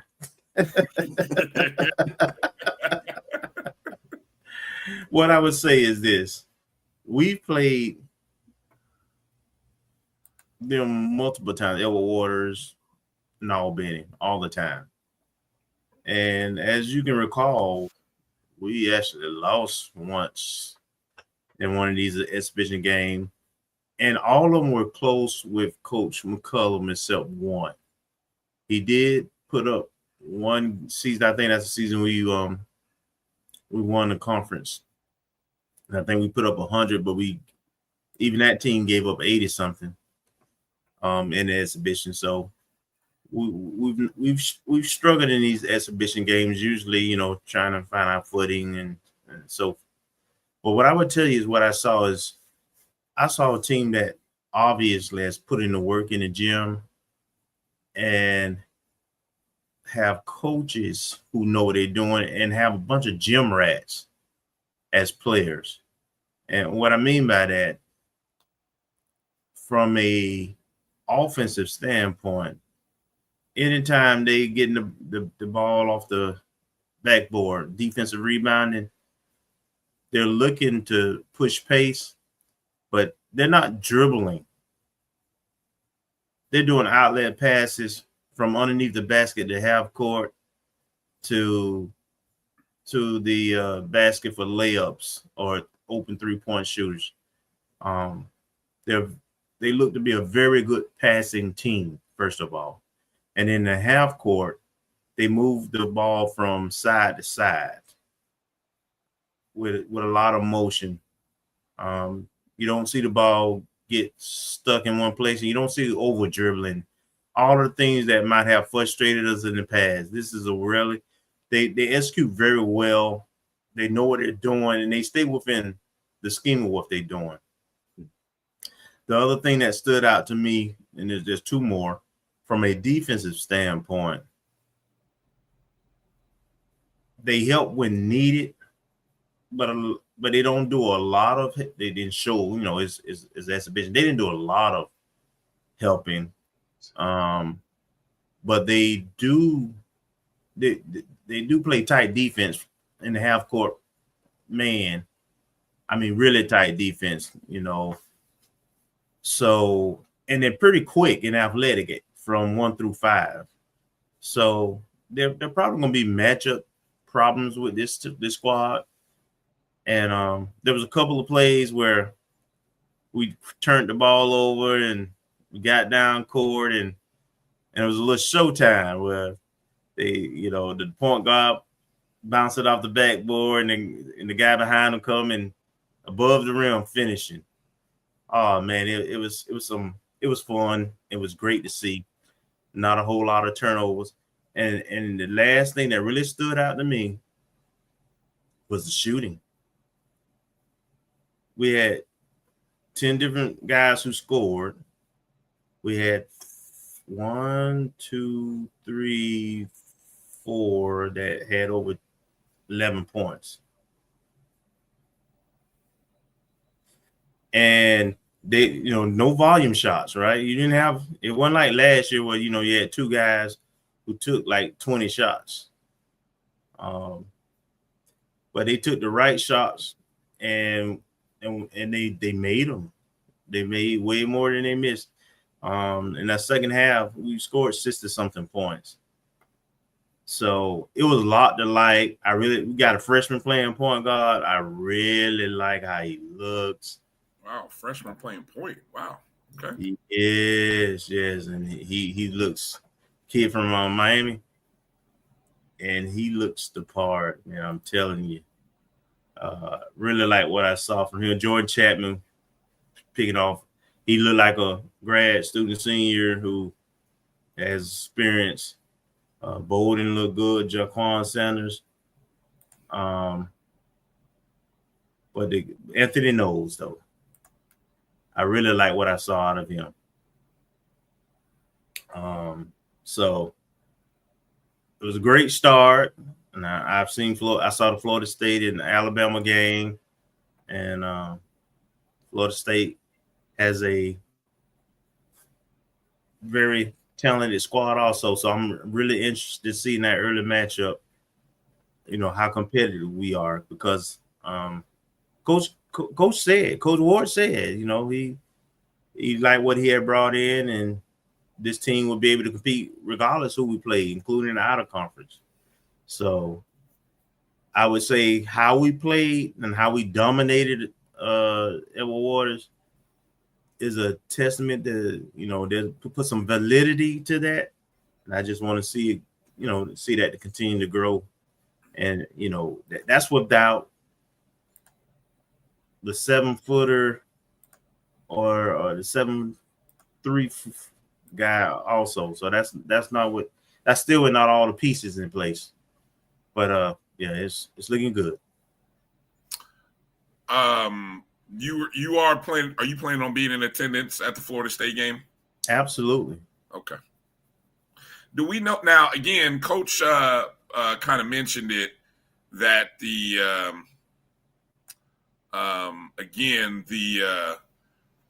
game, the retirement ceremony will be at 4. The game is at 6, or is it 5? I thought 4. It was 6. The game is at 4. Oh, so they moved up the start time of the game, because I thought originally it was like a 6 o'clock game. No, it's 4 o'clock game. Okay, so they're going to do this before, basically as a pre-ceremony for the game. I assume so. I'm not sure. Okay.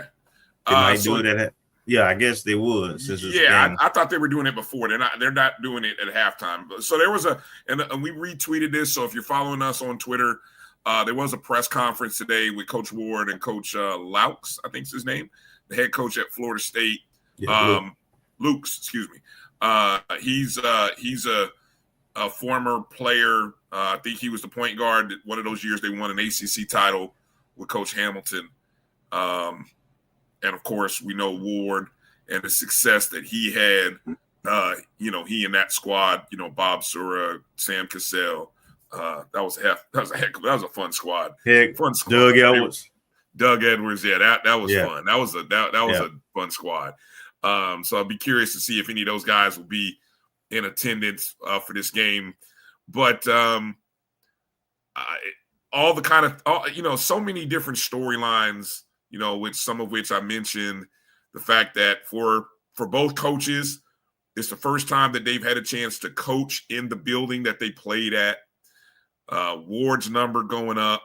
Of course, Coach Ward was on the team the last time FAMU and Florida State played all those years ago. And as it relates, students for Florida State and FAMU get in free, $10 general admission for everyone else, which I think is fascinating. That's great. It should be a good sold out crowd, good game, well attended. I don't know, usually when you have the major programs, they like to have their games broadcast. I've seen that a lot. I think UCF just recently did something where they went to Duke, and that game was on ESPN. It was like Johnny Dawkins' first time coaching in the building that he played at, right? So I got a feeling this one will be on TV, on ESPN Plus or something like that. So be looking out for that, folks. But it should be a good game. It should be a good game, real good game. Yeah. All right. Any other comments anybody want to make about this preseason? And it'll be the second and final preseason game for the men. They open the season. The men open the season again.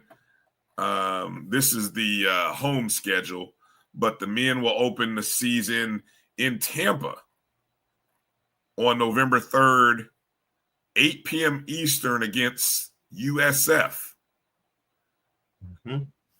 And then the men return home on Saturday, November 8th against Kennesaw State in the Lawson Center, 1:00. So a lot of opportunities to see this team. Yeah, their first 5 games, regular season games, is Tampa, Tallahassee, Orlando against UCF on the 11th, Athens, Georgia against Georgia on the 17th, and Jacksonville. So yes, very regional friendly schedule. Regional friendly, yep. And then the ESPN HBCU Hoops Invitational is in Orlando, December 5th through the 7th. So that's a Friday, December 5th and December 7th. I'm told I will be there in some capacity covering it. So I'm told I'll be there. So there you go. Marcus, I have your Liv, what do you know? Liv, are you dropping? What do you mean? Is it still happening, Liv? What are you know something we don't know? Well, whoa. Don't do that. Liv Shades bomb. of Liv bomb. Georgia. Hey. I don't know anything. I thought it was still happening, Liv. Please, I don't know. Marcus, I got the PowerPoint pulled up. What did you okay. where'd you want me to go with it? Which one do you have? The 2025? It's the one that was titled 2027 Commits and Signees. Was that the wrong one? Oh no, while Coach Gordon was going over her players, I didn't know if we want to do a quick recap of everybody that signed. So, it depends where you want to go with that. Do 2025. We did for 2026, we do have some verbal commits in Olympic sports. We had like a slew of them. Well, at least 1 or 2 softball players. I got the softball pulled up. So I think let's go with the 2027 ones here. Ooh, okay. Wow. All right. Well, I don't, this is the only one I pulled up. I don't know where the other one is. So I guess I'll say it that way. Oh, yeah, 3 separate ones. I have by year. But for softball, I think we got 2, maybe 3 commitments last week. 2 commitments and 3 total. Miss Scott, I think we talked about before, may have mentioned that previously and probably didn't go in depth, but she committed in mid-September. And if I recall correct, let me see, let me make the screen a little bigger. I think she's out of Lake City, Columbia Lake City, if I remember correctly. Nope, Eustis. I'm sorry, I got it mixed up with somebody else. Yeah. Got it mixed up with a player we signed this year. So she committed in September, and I think we have 2 more players that committed last week. I believe both of them, there's a picture, if I match the faces from their commitment pictures to a picture of, I think they came to the NC Central game. So Raven Parker out of Sumter High School in Bushnell, she committed last Thursday or last Friday. And then the next player, I think on the same day, like Kennedy Sylvester out of North Cobb High School in Kennesaw, Georgia, she committed as well. So it sounds like they liked what they saw when they came down and visited. And homecoming tend to do that.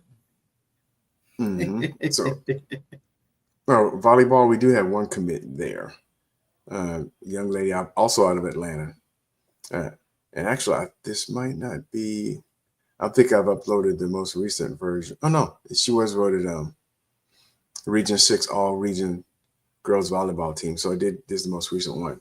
So she did make the All-Region team. I don't believe her school made the playoffs. But I think this is one of the players that Coach Gokhan was talking about that may have given us a commitment when he talked about it when he came on earlier in the season. Mm-hmm. And once again, this is also, I don't know, do we have any baseball? I don't recall if we have any baseball players for 2027. So this one's probably a little light because I know for softball and volleyball, but I don't think we have any commitments for baseball or any of the other sports yet for 2027. This is all for Olympic sports. And that's probably the wrong one. I think he's 2026. For men's basketball, Jaden Joseph. Yeah, I think he's 2026 and not 2027. I might have it Okay. Might have it on the wrong slide. Oh, okay. Yeah, I think that was it. The three softball young ladies, that was it. Mm-hmm. And I think they came the week before. I think there was an NC Central game. Little baby, remember baseball had a bunch of freshmen last year, and most of the team is returning. So there are a couple of 2026 commits too that came out. I don't know if you're gonna pull up. There should be a 2026 slide for Olympic sports as well. Okay. Yeah, I see it. All right. Give me a second here to pull that one up. And while we're on the show, we just made another offer to a JUCO defensive lineman. That's what I was trying to look up information on him. I just saw it come through a couple minutes ago. Okay. He's from Louisiana, I think Lafayette, Louisiana. Carencro? I don't know if I pronounced that right, but it's a high school I'd heard of.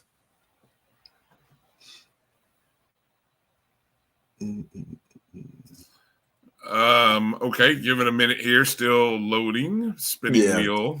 Yeah, it's got a lot of graphics in it because anytime somebody while we're waiting, Kelvin, can you let people know softball game week coming up? We get to see the first chance to get a peek at FAMU women's softball this upcoming weekend.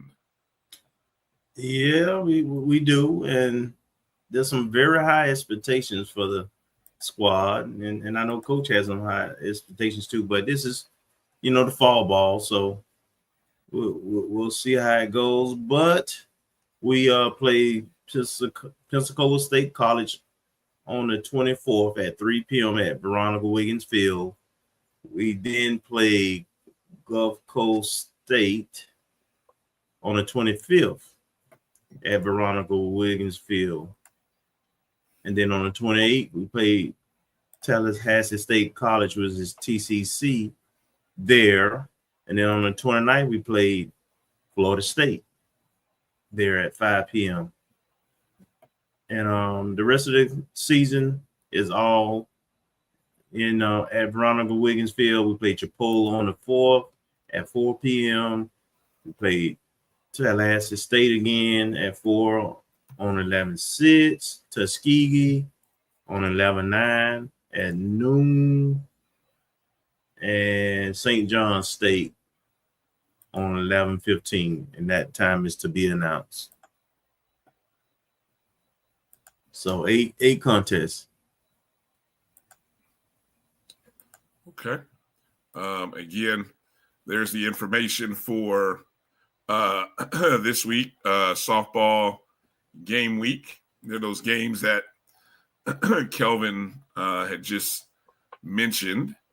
And then more importantly, that overall schedule.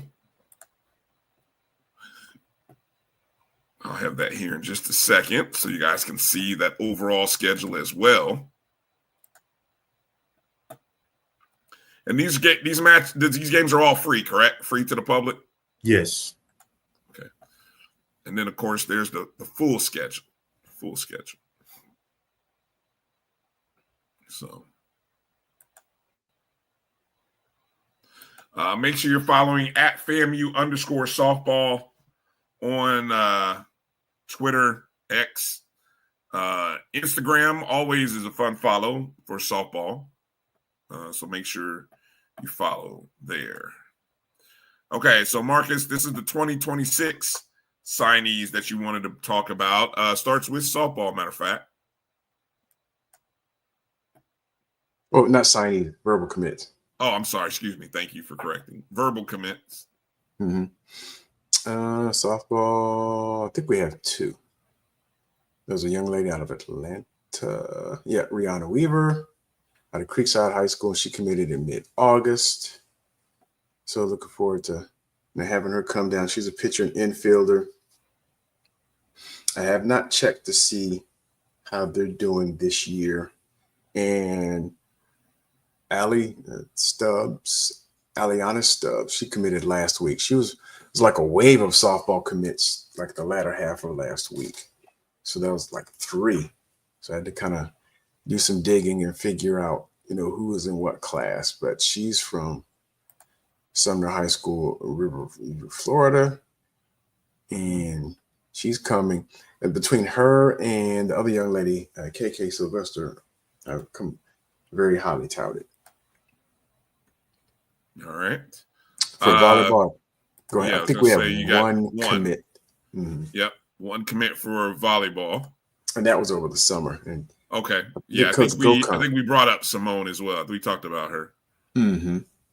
And coach seems to get at least one early commitment for each year. I think there's like the 3rd or 4th year he's got an early high school commitment that flashed across. So, he's making some impressions and getting early commitment. I don't recall if there are any others. Let me see. I have 2026 pulled up. There's about 4 or 5 baseball guys. Yes. So, and actually one of them I missed. Hopefully it's still committed because it was like last summer and I missed it. And I happened to be searching for something. This young man, DJ Lester, he committed last year, I guess, signing day to FAMU baseball. I haven't checked his socials to see if it's still valid. And I think this was either put out by his club team or Forest High School. So I couldn't really track him down just yet. And, we had some more. Roman Zabala committed about a week ago. Today's about 8 days ago.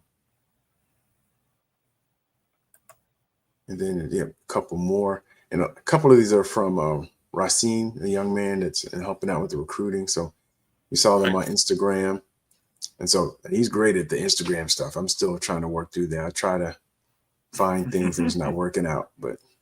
And Andon Gray, he committed about a week ago, just a shade under, about 6 days ago.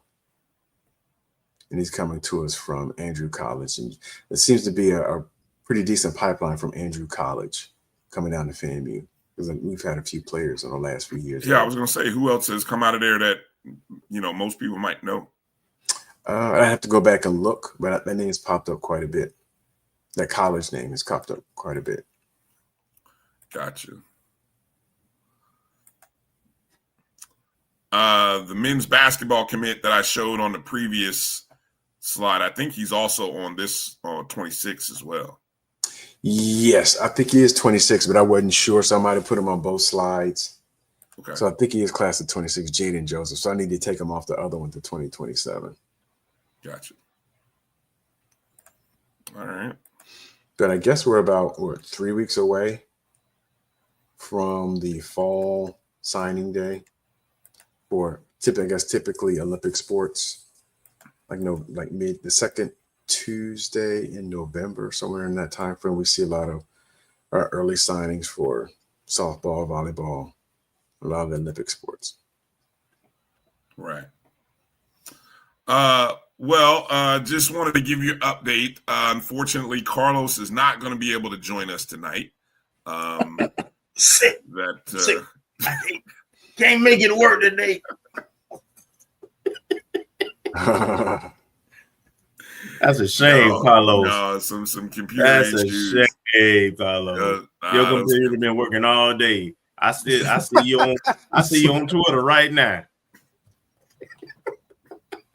You're horrible.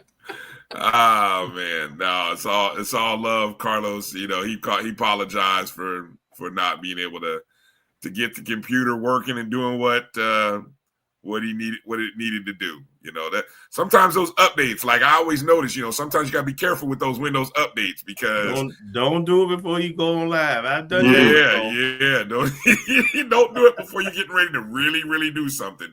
Make sure it's like on a Sunday morning when you like don't have really anything that you need to do. Yeah, because it will catch you. Terrence Gray done had this computer. I'll call him for his job. Yeah.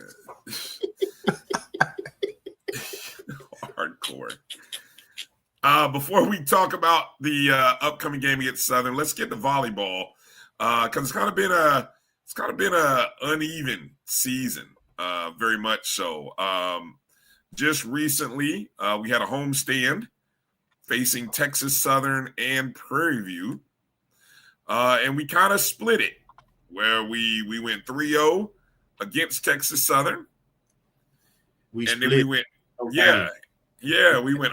against Prairie View. Prairie View actually right now sitting in first place in the SWAC. So I mean they're having an amazing season right now. But if you look at the scores, one game we finished against Texas Southern, we finished against Prairie View, we didn't. And if you go look at the stats, and that's including most of the games we've recently lost, you'll see our errors and our hitting percentage is our Achilles heel, and they tend to pop up at the worst times, right when we're trying to close out sets or stay in sets. Yeah, good point.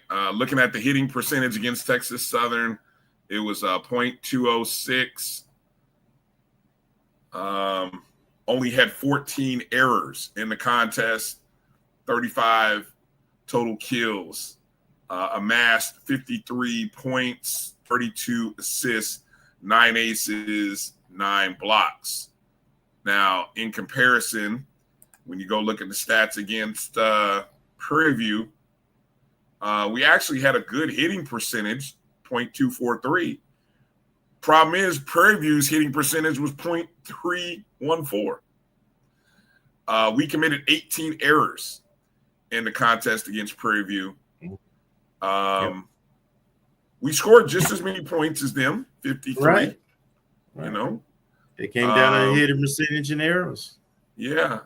Only had more 2 aces and 7 blocks. Yeah, we had more blocks. Had more kills, 44 more kills, but you had 18 more. You had 8 more errors. Yeah, 8 more. Just couldn't finish. Just couldn't finish when it counted. Couldn't finish. Yep, lost by 6 points in game 1, 3 points in game 2, and 3 points in game 3. You know, so we're just in a very odd place right now. And you look at some of the scores around. I mean, Prairie View went over to Bethune, and that was Prairie View's first loss of the season. When they lost to Bethune, when you see that 3-1 score, that was their first loss. Obviously, we know we stumbled against Bethune.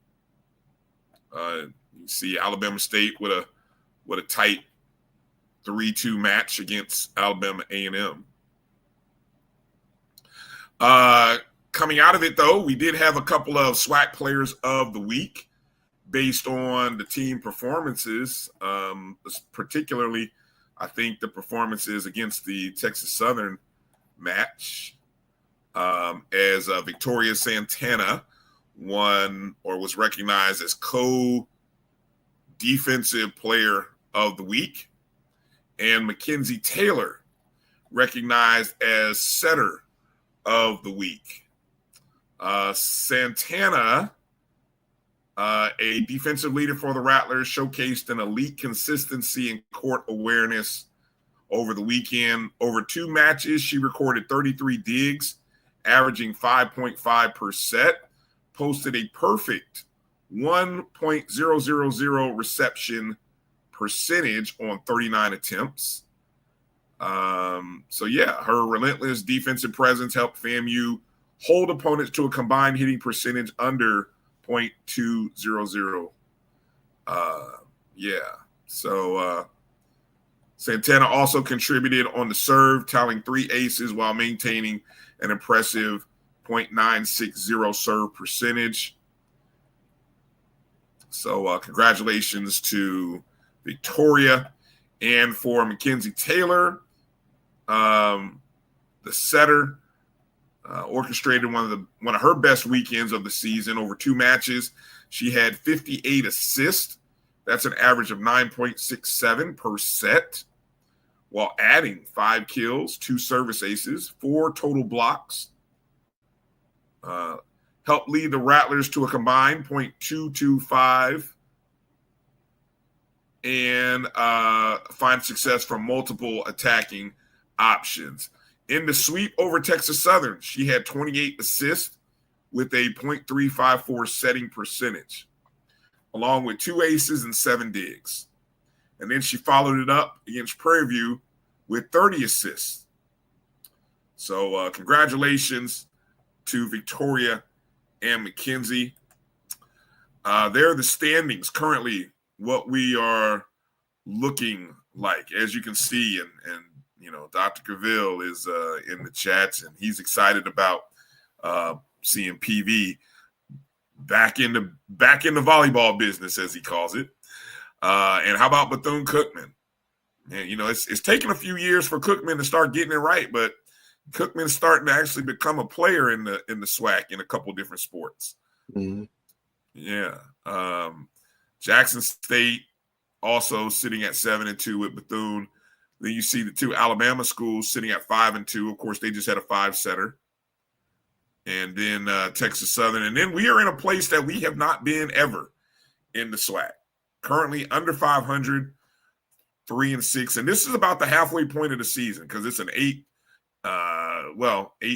That's 9. Yeah, 9 games. It's an 18-game season.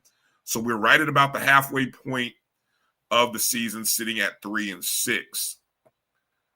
And if you look at those 6 losses, right? Those 6 conference losses have come to Jackson State, Alabama State, the top teams. Yeah, Alabama A&M, Bethune-Cookman. We did lose to Southern, and we also lost to Prairie View. So, I mean, all of the top 5 we've lost to. Mm-hmm.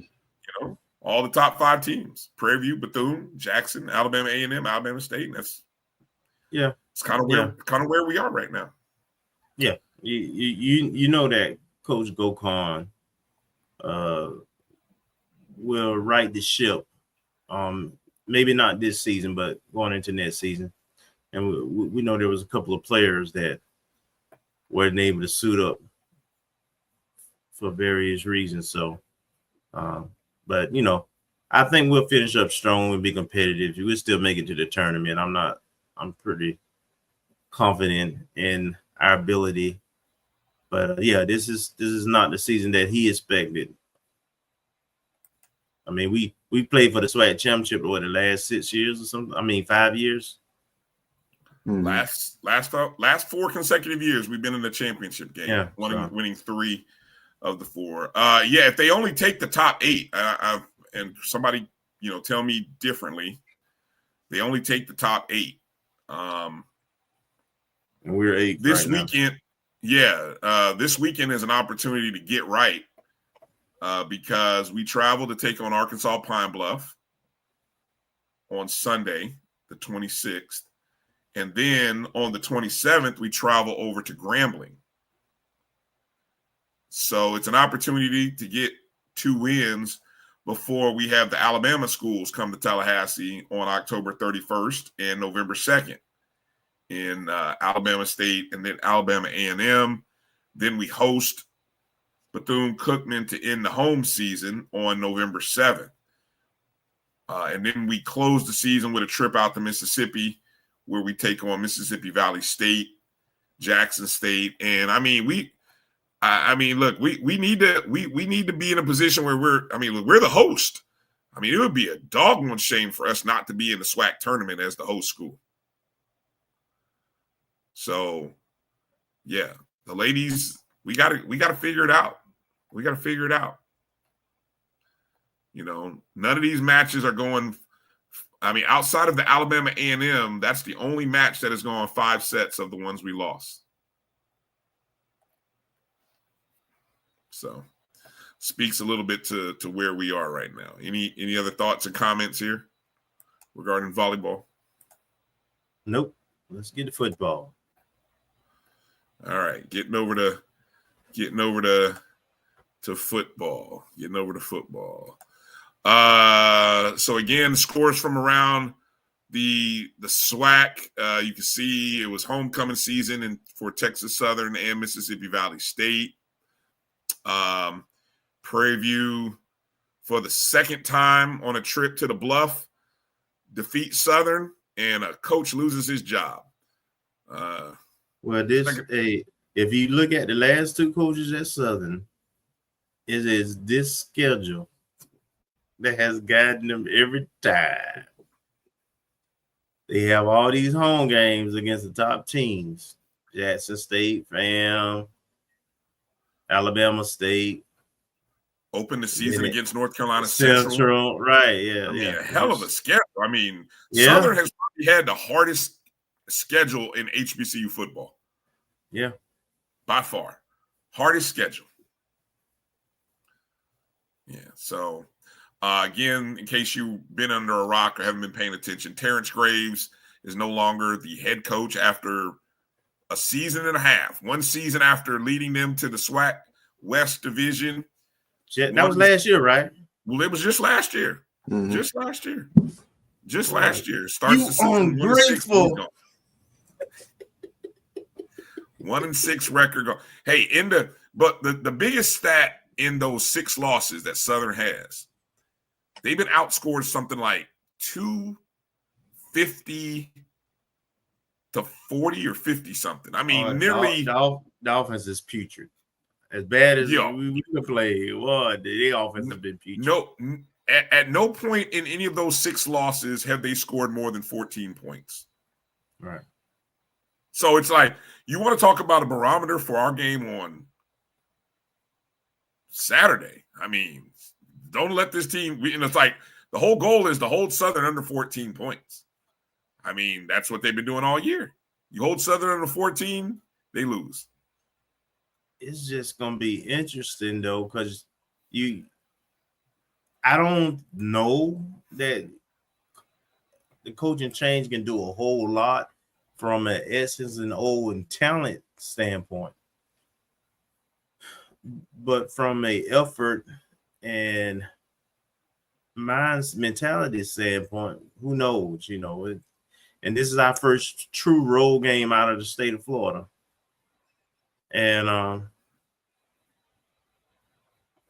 there's some unknowns with us going into that game. So it's very intriguing. I think we know. We're just uncomfortable with it. You know what?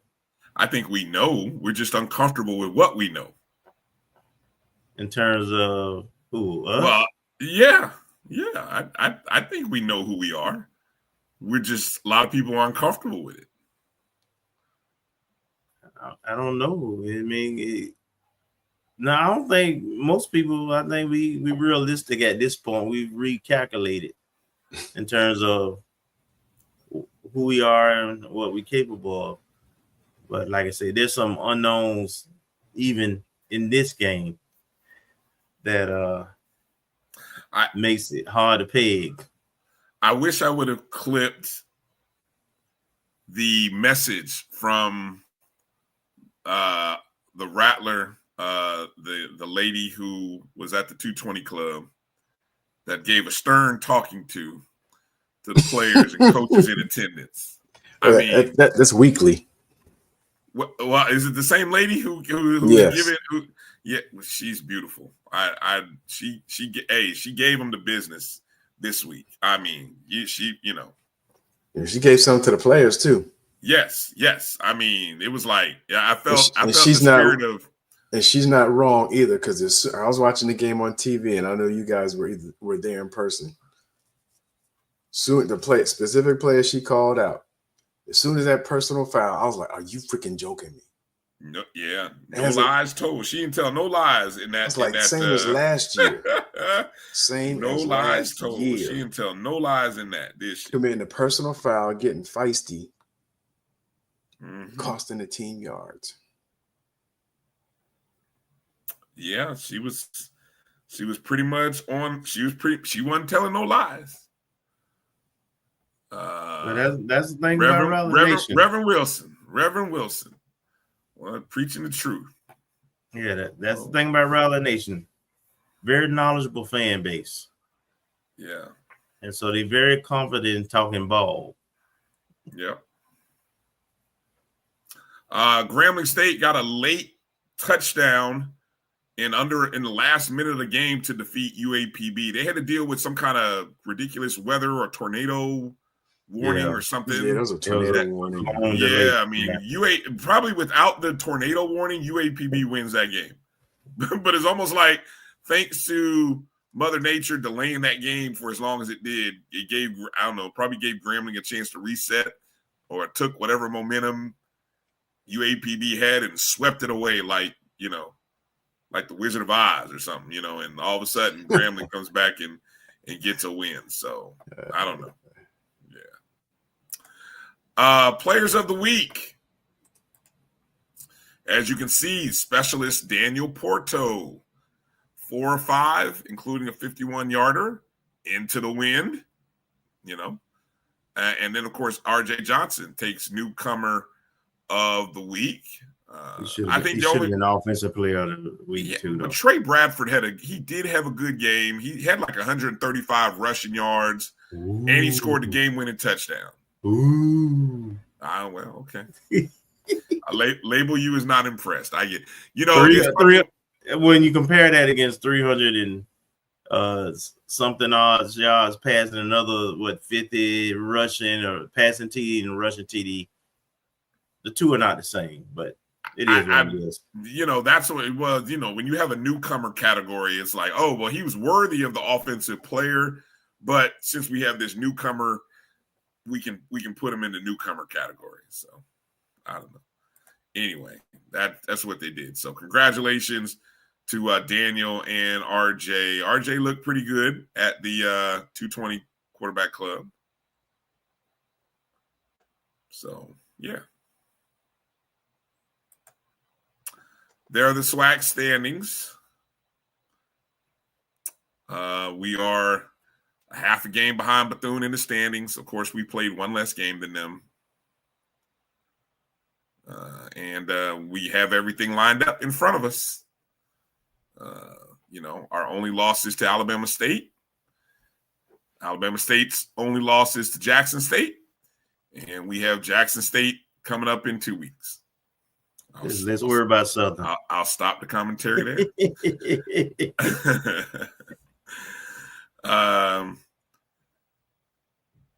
Yeah. Okay. Anyway, obviously Southern's upcoming. And there's the schedule for this week. Let's go through the schedule, fellas. Delta Devils at Alcorn. 2 winless teams. My partner on the other show, Drew, he said somebody's going to get their first win and maybe their only win in the SWAC. Kelvin, Marcus, who do you think that will be? Until Valley show me they can win on the road, I got to go with Alcorn in a close one. Alcorn in a close one? Yep. How about you, Marcus? Yeah, that one. Yeah, it's on Swag TV. Yeah, that's good. Yeah. I'm going to go Alcorn, especially if they showed spunk against us. Yeah. I mean, they can run the ball. Yeah. Mm-hmm. All right. Arkansas Pine Bluff, with their now 1-2 conference record, travels to 2-1 Bethune-Cookman. Cookman rolling. Cookman rolls. Yeah, I mean, they've been scoring points. Mm-hmm. So, and I don't know if UAPP has the horses to keep up with them. Probably not.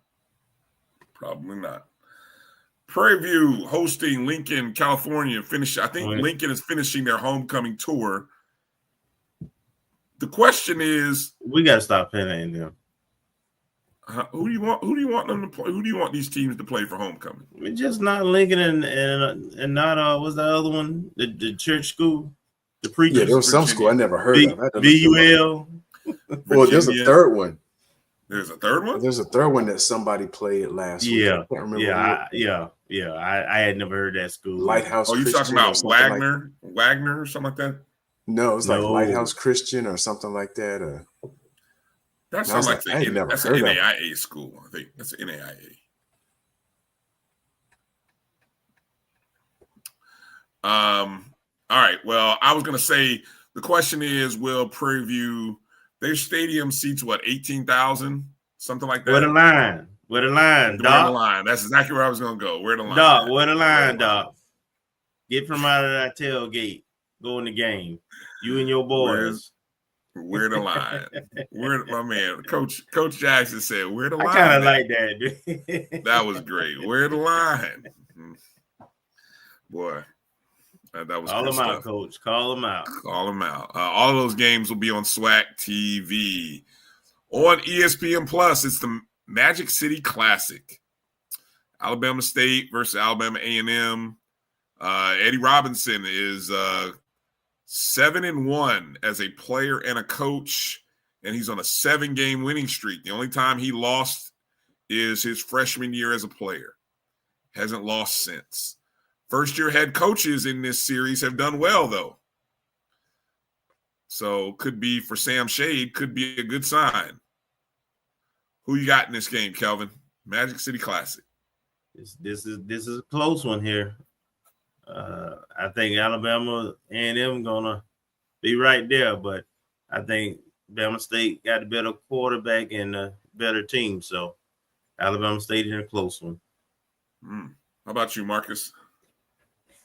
Same. Alabama State, I'm giving the nod to their offense. I'm not sure. Their defense hasn't shown to be as stout as in years past, and that's the only thing I think that makes it close. If they had a defense from last year or 2 years ago, this would be bad. Yeah, I'm going. I'm rolling with Coach Robinson on this one. So although I'm not gonna lie, I'd love the Alabama A&M to go ahead and take care of business. It just opens the door even wider for us. Makes it a potential 2-game race should we handle business. Anyway, we'll skip over our game in Las Vegas on HBCU Go. Grambling, 4-3, 1-1 in conference play, or 1-2 in conference play. taking on Jackson State. A year ago, the last loss that Jackson State had was to Grambling State. I think they have won some double-digit number. Which is why it's going to be a beat down by JSU. Yeah. Yeah. They're going to get back on that one.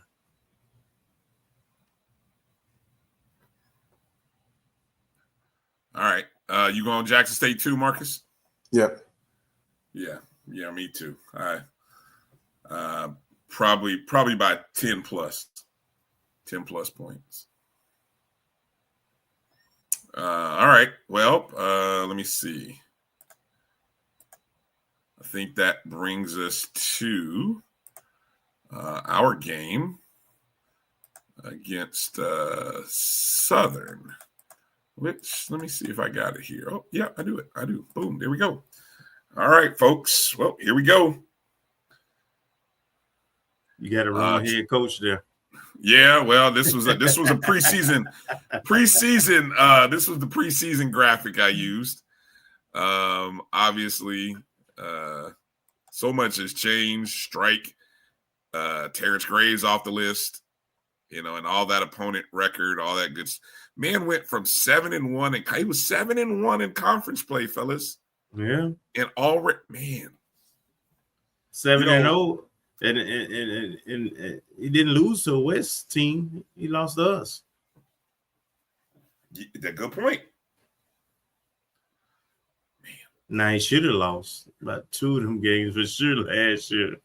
They were the Cardiac kids, man. They just found ways to win. Yeah. Westgate Christian was the name of the school. See a couple people stating. Yeah. All right. Well, the last time we played them, obviously last season, we won 24-6. FAMU has won the last 5 meetings dating back to 2019, as well as the last 5 in Baton Rouge, which date back to 1998. So, I mean, we've had an outstanding run in Louisiana against Southern. Heck of a run. Marcus, what are your keys, your thoughts to this game, bold predictions, and score? Oh, wow. That's a lot. I was going to ask, is this the first time we've actually faced Freddie McNair as a coach, as a head coach, not an assistant? Yeah. Yeah. Because it's been all those years at Alcorn, and we never played him. We never played Alcorn until this year. Yeah. Now, but I think he's been at Southern for at least a year. Was he there last year as well? Yeah, I think he was there last year. Yeah, he was there. And remember, he was a finalist for our job that went to coach. Was he? Okay. Yeah. He was on the list. He was. I mean, he was came. A finalist. He came to town. Did he really? Yeah. Wow. Okay. I missed that. As far as keys to the game, once again, I mean, Southern's below us in terms of scoring average. So we didn't do too well, jumping on Alcorn, but we need to jump on Southern. Need to have some offensive consistency. And I think it was also noted, we're not doing very well in the turnover department either. We're not turning the ball over. So there are a lot of things. We're not creating any turnovers. We're not turning it over. Yeah, whichever angle you want on that. Yeah, I mean, we're not creating turnovers. I mean, it's good that we're not turning it over, but we're not necessarily racking them up either. So I would say consistent. I don't know. It goes against things that we haven't seen this year, except for last week. But consistent offensive drive. This is our first away game, and we know, the quarterbacks, none of them have been in this game before. So we're going to need to, I think, stout running game if we're going to establish the run. I haven't really looked at Southern to see what their deficiencies are, but whatever they are, we need to take advantage of them, put some points on the board. If you ask me to mirror them from an offensive standpoint, they kind of mirror Alcorn State. They depended on the run. Okay. Well, if we could replicate how we did last week, minus letting the quarterback run for a touchdown. In the special team snafus, we do need to clean. We need to have a clean special teams game for sure. Mm-hmm. Don't give them field position. But go ahead. Yeah, and I agree because this is going to be our first true away game outside the state of Florida. So, and a lot of new people at key position. Well, a new person at quarterback who's never been in this game before. So RJ's never been to Southern. This will be his first away game. So it's like everything needs to be pulled in and tight. You need to make sure, minimize the amount of mistakes. Anything, if we repeat any of the mistakes that we had in some of the previous games, it's not going to look good.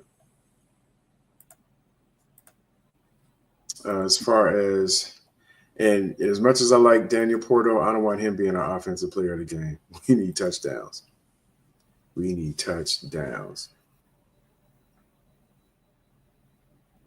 And I guess the third thing is we need our cornerbacks at least once a game. And I know it's a hard position to play, but ever since I don't recall Howard, or maybe once in the Howard game, but every game after that, I've seen the receivers breaking free and by the grace of an overthrown pass or a drop, there would have been some more explosive plays racked up. We gave up like 4 or 5 of them with Albany. So the DBs got to tighten up too on those rare occasions where the teams, try to launch the ball.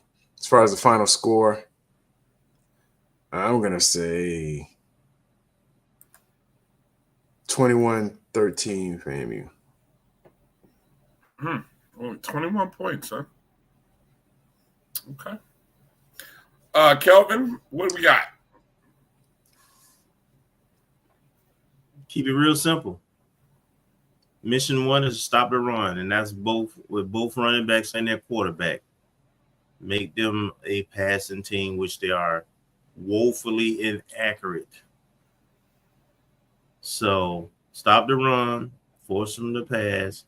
Maybe we'll get 1 or 2 turnovers that way. And as Marcus indicated, as I said on the show Monday about our last game, we have to convert in the red zone. I'm glad we got 4 out of 5 field goals, but that is not the recipe of winning continuously, and especially on the road against a team that's wounded. So I would love for us to get off to a fast start, but I done gave up them hopes, to be frank, Marcus. We have not had the lead at halftime of any game this year. So and we haven't scored a first quarter touchdown either. Yeah, so I can only go by what I see. Most of these games are always close, no matter what the team's records are.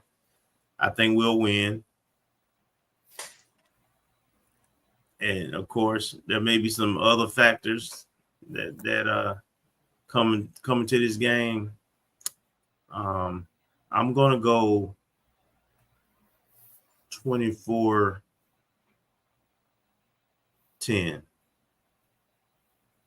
FAMU. You give a bold prediction? Man, I ain't came close to a bold prediction with this team. I ain't even been in the stratosphere with any of them. So, no, I don't have a bold prediction. I done gave up on that. Yeah. Well, the one I keep going for, I definitely won't mention because I'm 0 for 6 on the season. So I'm not even going to make mention of it. I would like to see a good special teams game I'd like to see the punt return blockers block. I'd like to see people run their lane assignments properly. I'd love to see the special teams field goal unit not get any kicks blocked or punts blocked. I just would like I'd like to be able to give special teams a full-on A. Mm-hmm. That's what I'd like to do. I'd like to nothing that, let's make special teams special. Little baby did it.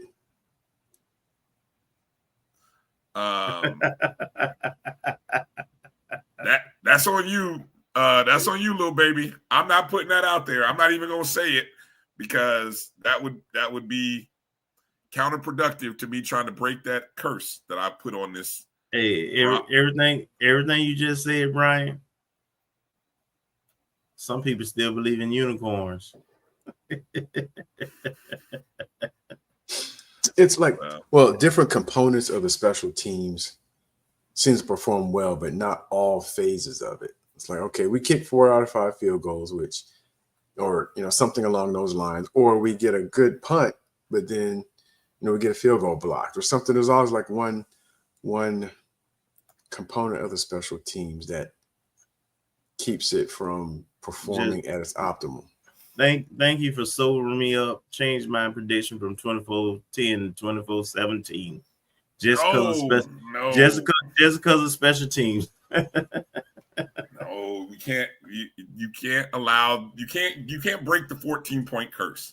So whatever score prediction I give, Southern cannot score more than 14 points. That streak has to continue. So I'm gonna predict FAMU. I think FAMU can score, and I'm gonna say FAMU. I mean, I don't know. I'm looking at the stats here. We are the second lowest. We're the two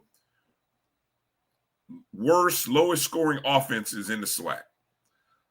Southern 13 a game, FAMU 18 a game.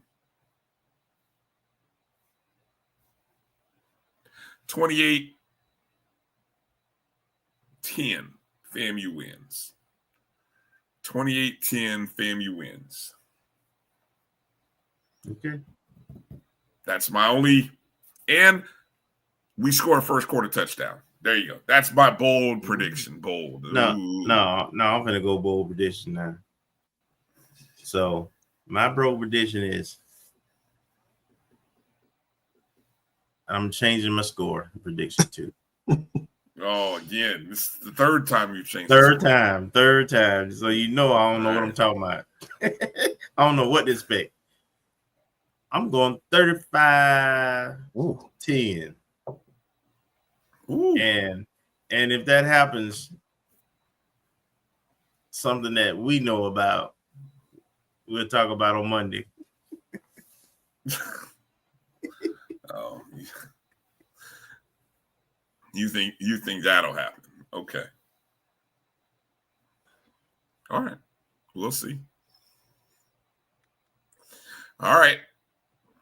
Well, I think we've covered it. Full show tonight. Sorry that we didn't have Carlos Brown. But I know we'll maybe get a chance to talk to Carlos in some other form or fashion. You can always catch his show on Saturday morning. Yeah. Mm-hmm. Is he still going to do it? Sports Network. Or is he going to be getting ready for the game? Yeah. His technology problems will be straightened out. I mean, the game is at 4. That's a good question. I need to ask him. Yeah, that's a good point. The game is at 4:00.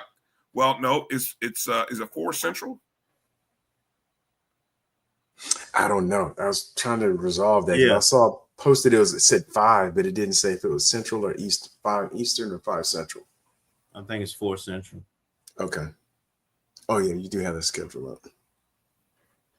Yeah. Let me go to that. Yes, I had the slide with the schedule. And it's on SWAC TV.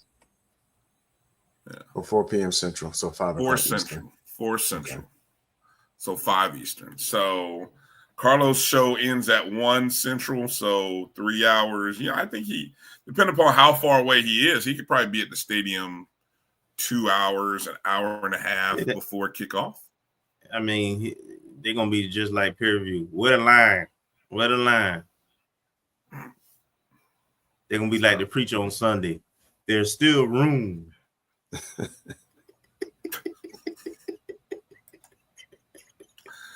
The Marching 100 will not be traveling, just in case anyone wondered. I had a few people text me. The 100 will not be traveling to the Bluff. So, yeah. There we go. They've got to get ready for the next home game. I'm interested to see how their crowd reacts, though. Because they made the change now. Mm-hmm. And it's a game where they could be competitive and win, and I'm interested to see if they show up for this game.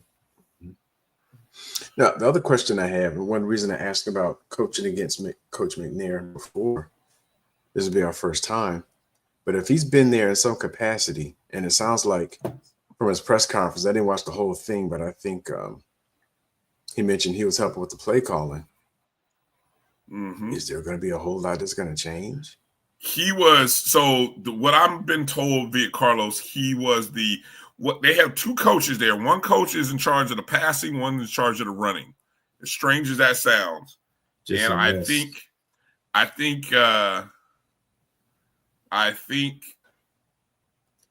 he wasn't calling the play, was he? Passing. No, again, the way it was said to me, it wasn't one person calling it. I guess I don't know how they were doing it. Frederick's still there, right? Yeah, he was in charge of the running plays. And McNair was in charge of the passing plays. I don't know who got the thumbs up to call what. I don't know. It sounded no wonder they scored 3 points. That's a mess. I don't how y'all let that happen, Edwin? Yeah. All right. Well, let's get out of here, fellas. It's been a great show. Thanks again to Coach Bridgette Gordon. Great conversation. Go back and listen to it. You can clip it on YouTube. I know we'll clip it and have it running a little bit later in a day or two.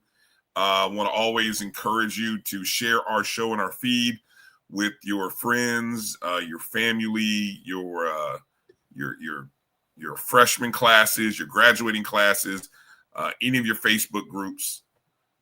Share the show, and hey, go download the BCSN Pod Zone while you're at it. All of the shows that are part of the Black College Sports Network are available in podcast format on Spotify, Amazon Music, iHeartRadio, Apple, and Google Podcast.